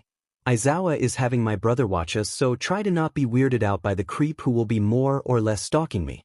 W. IW, I'll do my best. See you in a bit. Izuku closed the chat. Shoto, now feeling significantly better, leaned back in his chair with a soft sigh. Though he really didn't want to deal with whatever family drama his siblings would bring, he opened the new email from his brother. 8:47 a.m. From natsuo.todo@endev.com. Shoto, please answer soon. You have every right to be upset, but ignoring me isn't going to solve anything. If you would just come home, we can figure out a way to convince Dad to ease up on all the training. He does just want the best for you, I promise he does. He just isn't the best at showing it. Email me back soon, alright? Even if it's to just yell at me again, it would be nice to know you're at least reading these. Natsuo T. Shoto locked his phone and shoved it into his pocket. He was not dealing with this right now. This was going to be a good day, no matter what his family said to fill him with guilt. He was going to spar with Midoriya, spend time with his brother, and do his best to forget that he even had a father. With a curt nod to himself, Shoto stood from the table. Peeking his head into the kitchen, Shoto let Aizawa know that Midoriya was going to meet them at the school before joining Dobby out on the balcony. You know, it's probably a good thing Aizawa is making you quit, he said, leaning against the railing. Yeah. Smoking is bad and all that bullshit, Dobby muttered, rolling his eyes. Hanging his head, Dobby frowned at his hands for a long moment. So, he said, straightening and facing Shoto, do you want to tell me what Natsuo said? Shoto swallowed hard, rubbing the back of his neck. So you aren't letting that go, huh? Nope. Sorry, kiddo, but being your guardian means being nosy when I notice something's up with you. Dobby, please, I really don't want to think about it right now. Fine. He held his hands up. I don't need to see it, but I need to know if it messed with your head or anything like that. I mean, Shoto said with an uncomfortable shrug and looking away. It made me feel guilty, but it's fine. I mean, it made me angry and all that, but it's just not a big deal to me. At least, it isn't a big deal to me right now. Dobby nodded. If you say it isn't a big deal, I'll take your word for it, Shoto. But you can always always talk to you about anything, Shoto finished, almost robotically. I know, Dobby. Dobby grimaced slightly, giving his brother a pained look. Alright, I just wanted to be sure you knew. Shoto Todoroki opened a chat with Izuku. St. We are on our way to the school. Aizawa is going to unlock Gym Gamma, so if you can't meet us at the front gate, meet us there. St. Also, my brother is most likely going to do something weird, so I am sorry in advance. We are stuck with him, and knowing him, there is little chance of escape. St. Anyway, see you in a bit. Keeping the chat open, Shoto closed his phone and hurried to catch up with his brother and teacher. 𝕬𝕗𝕠𝕠𝕠𝕠. Humst. Dobby shot Shoto a sharp look. He was wearing a black face mask over his mouth and nose to hide his scars. Between that, the jacket and fingerless gloves, almost all of his scars were covered. Rolling his eyes, Shoto started again. Dobby, I warned Midoriya that you would probably do something weird, but could you just not do anything weird? Giving his brother an indignant glare, Dobby asked, What makes you think I'm going to do something? You do know I'm just going to be chilling on the sidelines, enjoying what I guess is now my last pack of smokes. He shot Aizawa a glare, though the teacher barely even noticed. Even if he did, Shoto was certain he wouldn't really care. Besides, is it really so bad if I embarrass my baby brother on his first date? It isn't a date. You're sure acting like it is. Well, it isn't like that. It's just sparring with Midoriya and getting him to admit that All Might is his dad. Now that did get Aizawa to pause and give Shoto a look. Get him to what?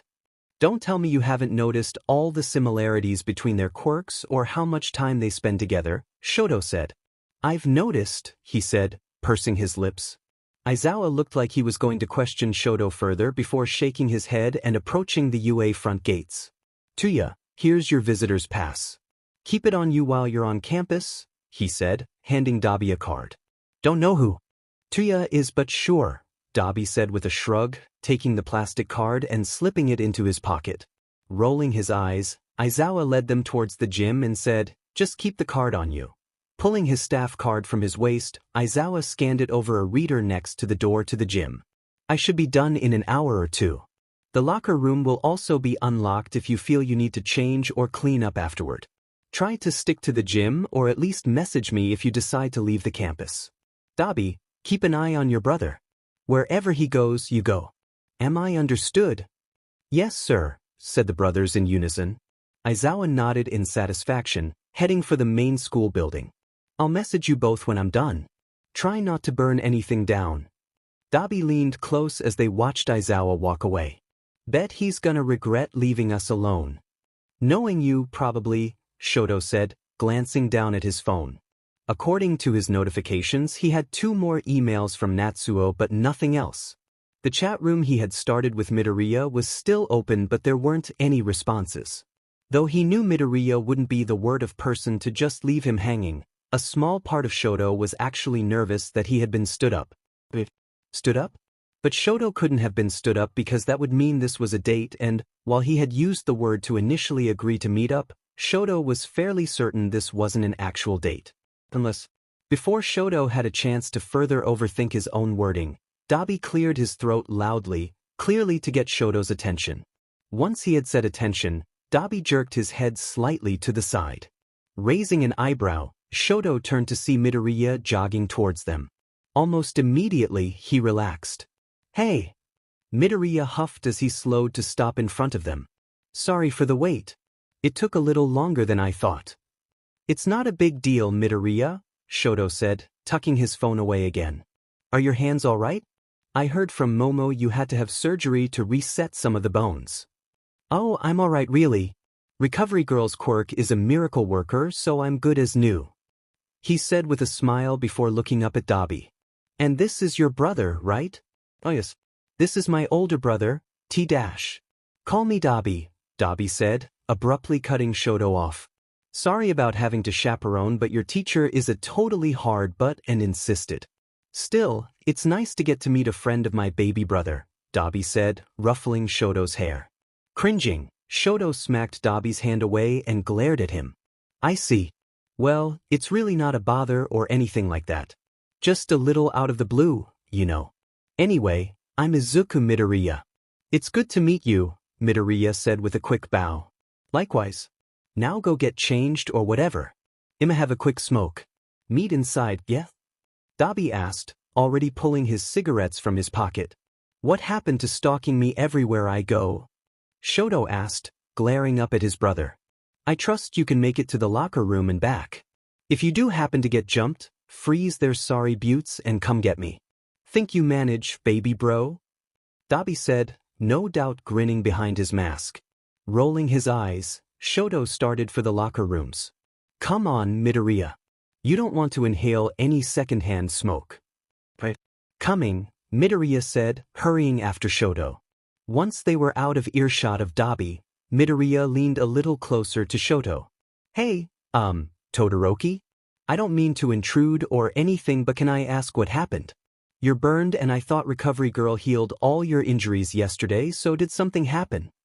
Shoto paused. He knew Midoriya would notice and would probably ask about it, but that didn't stop his stomach from twisting.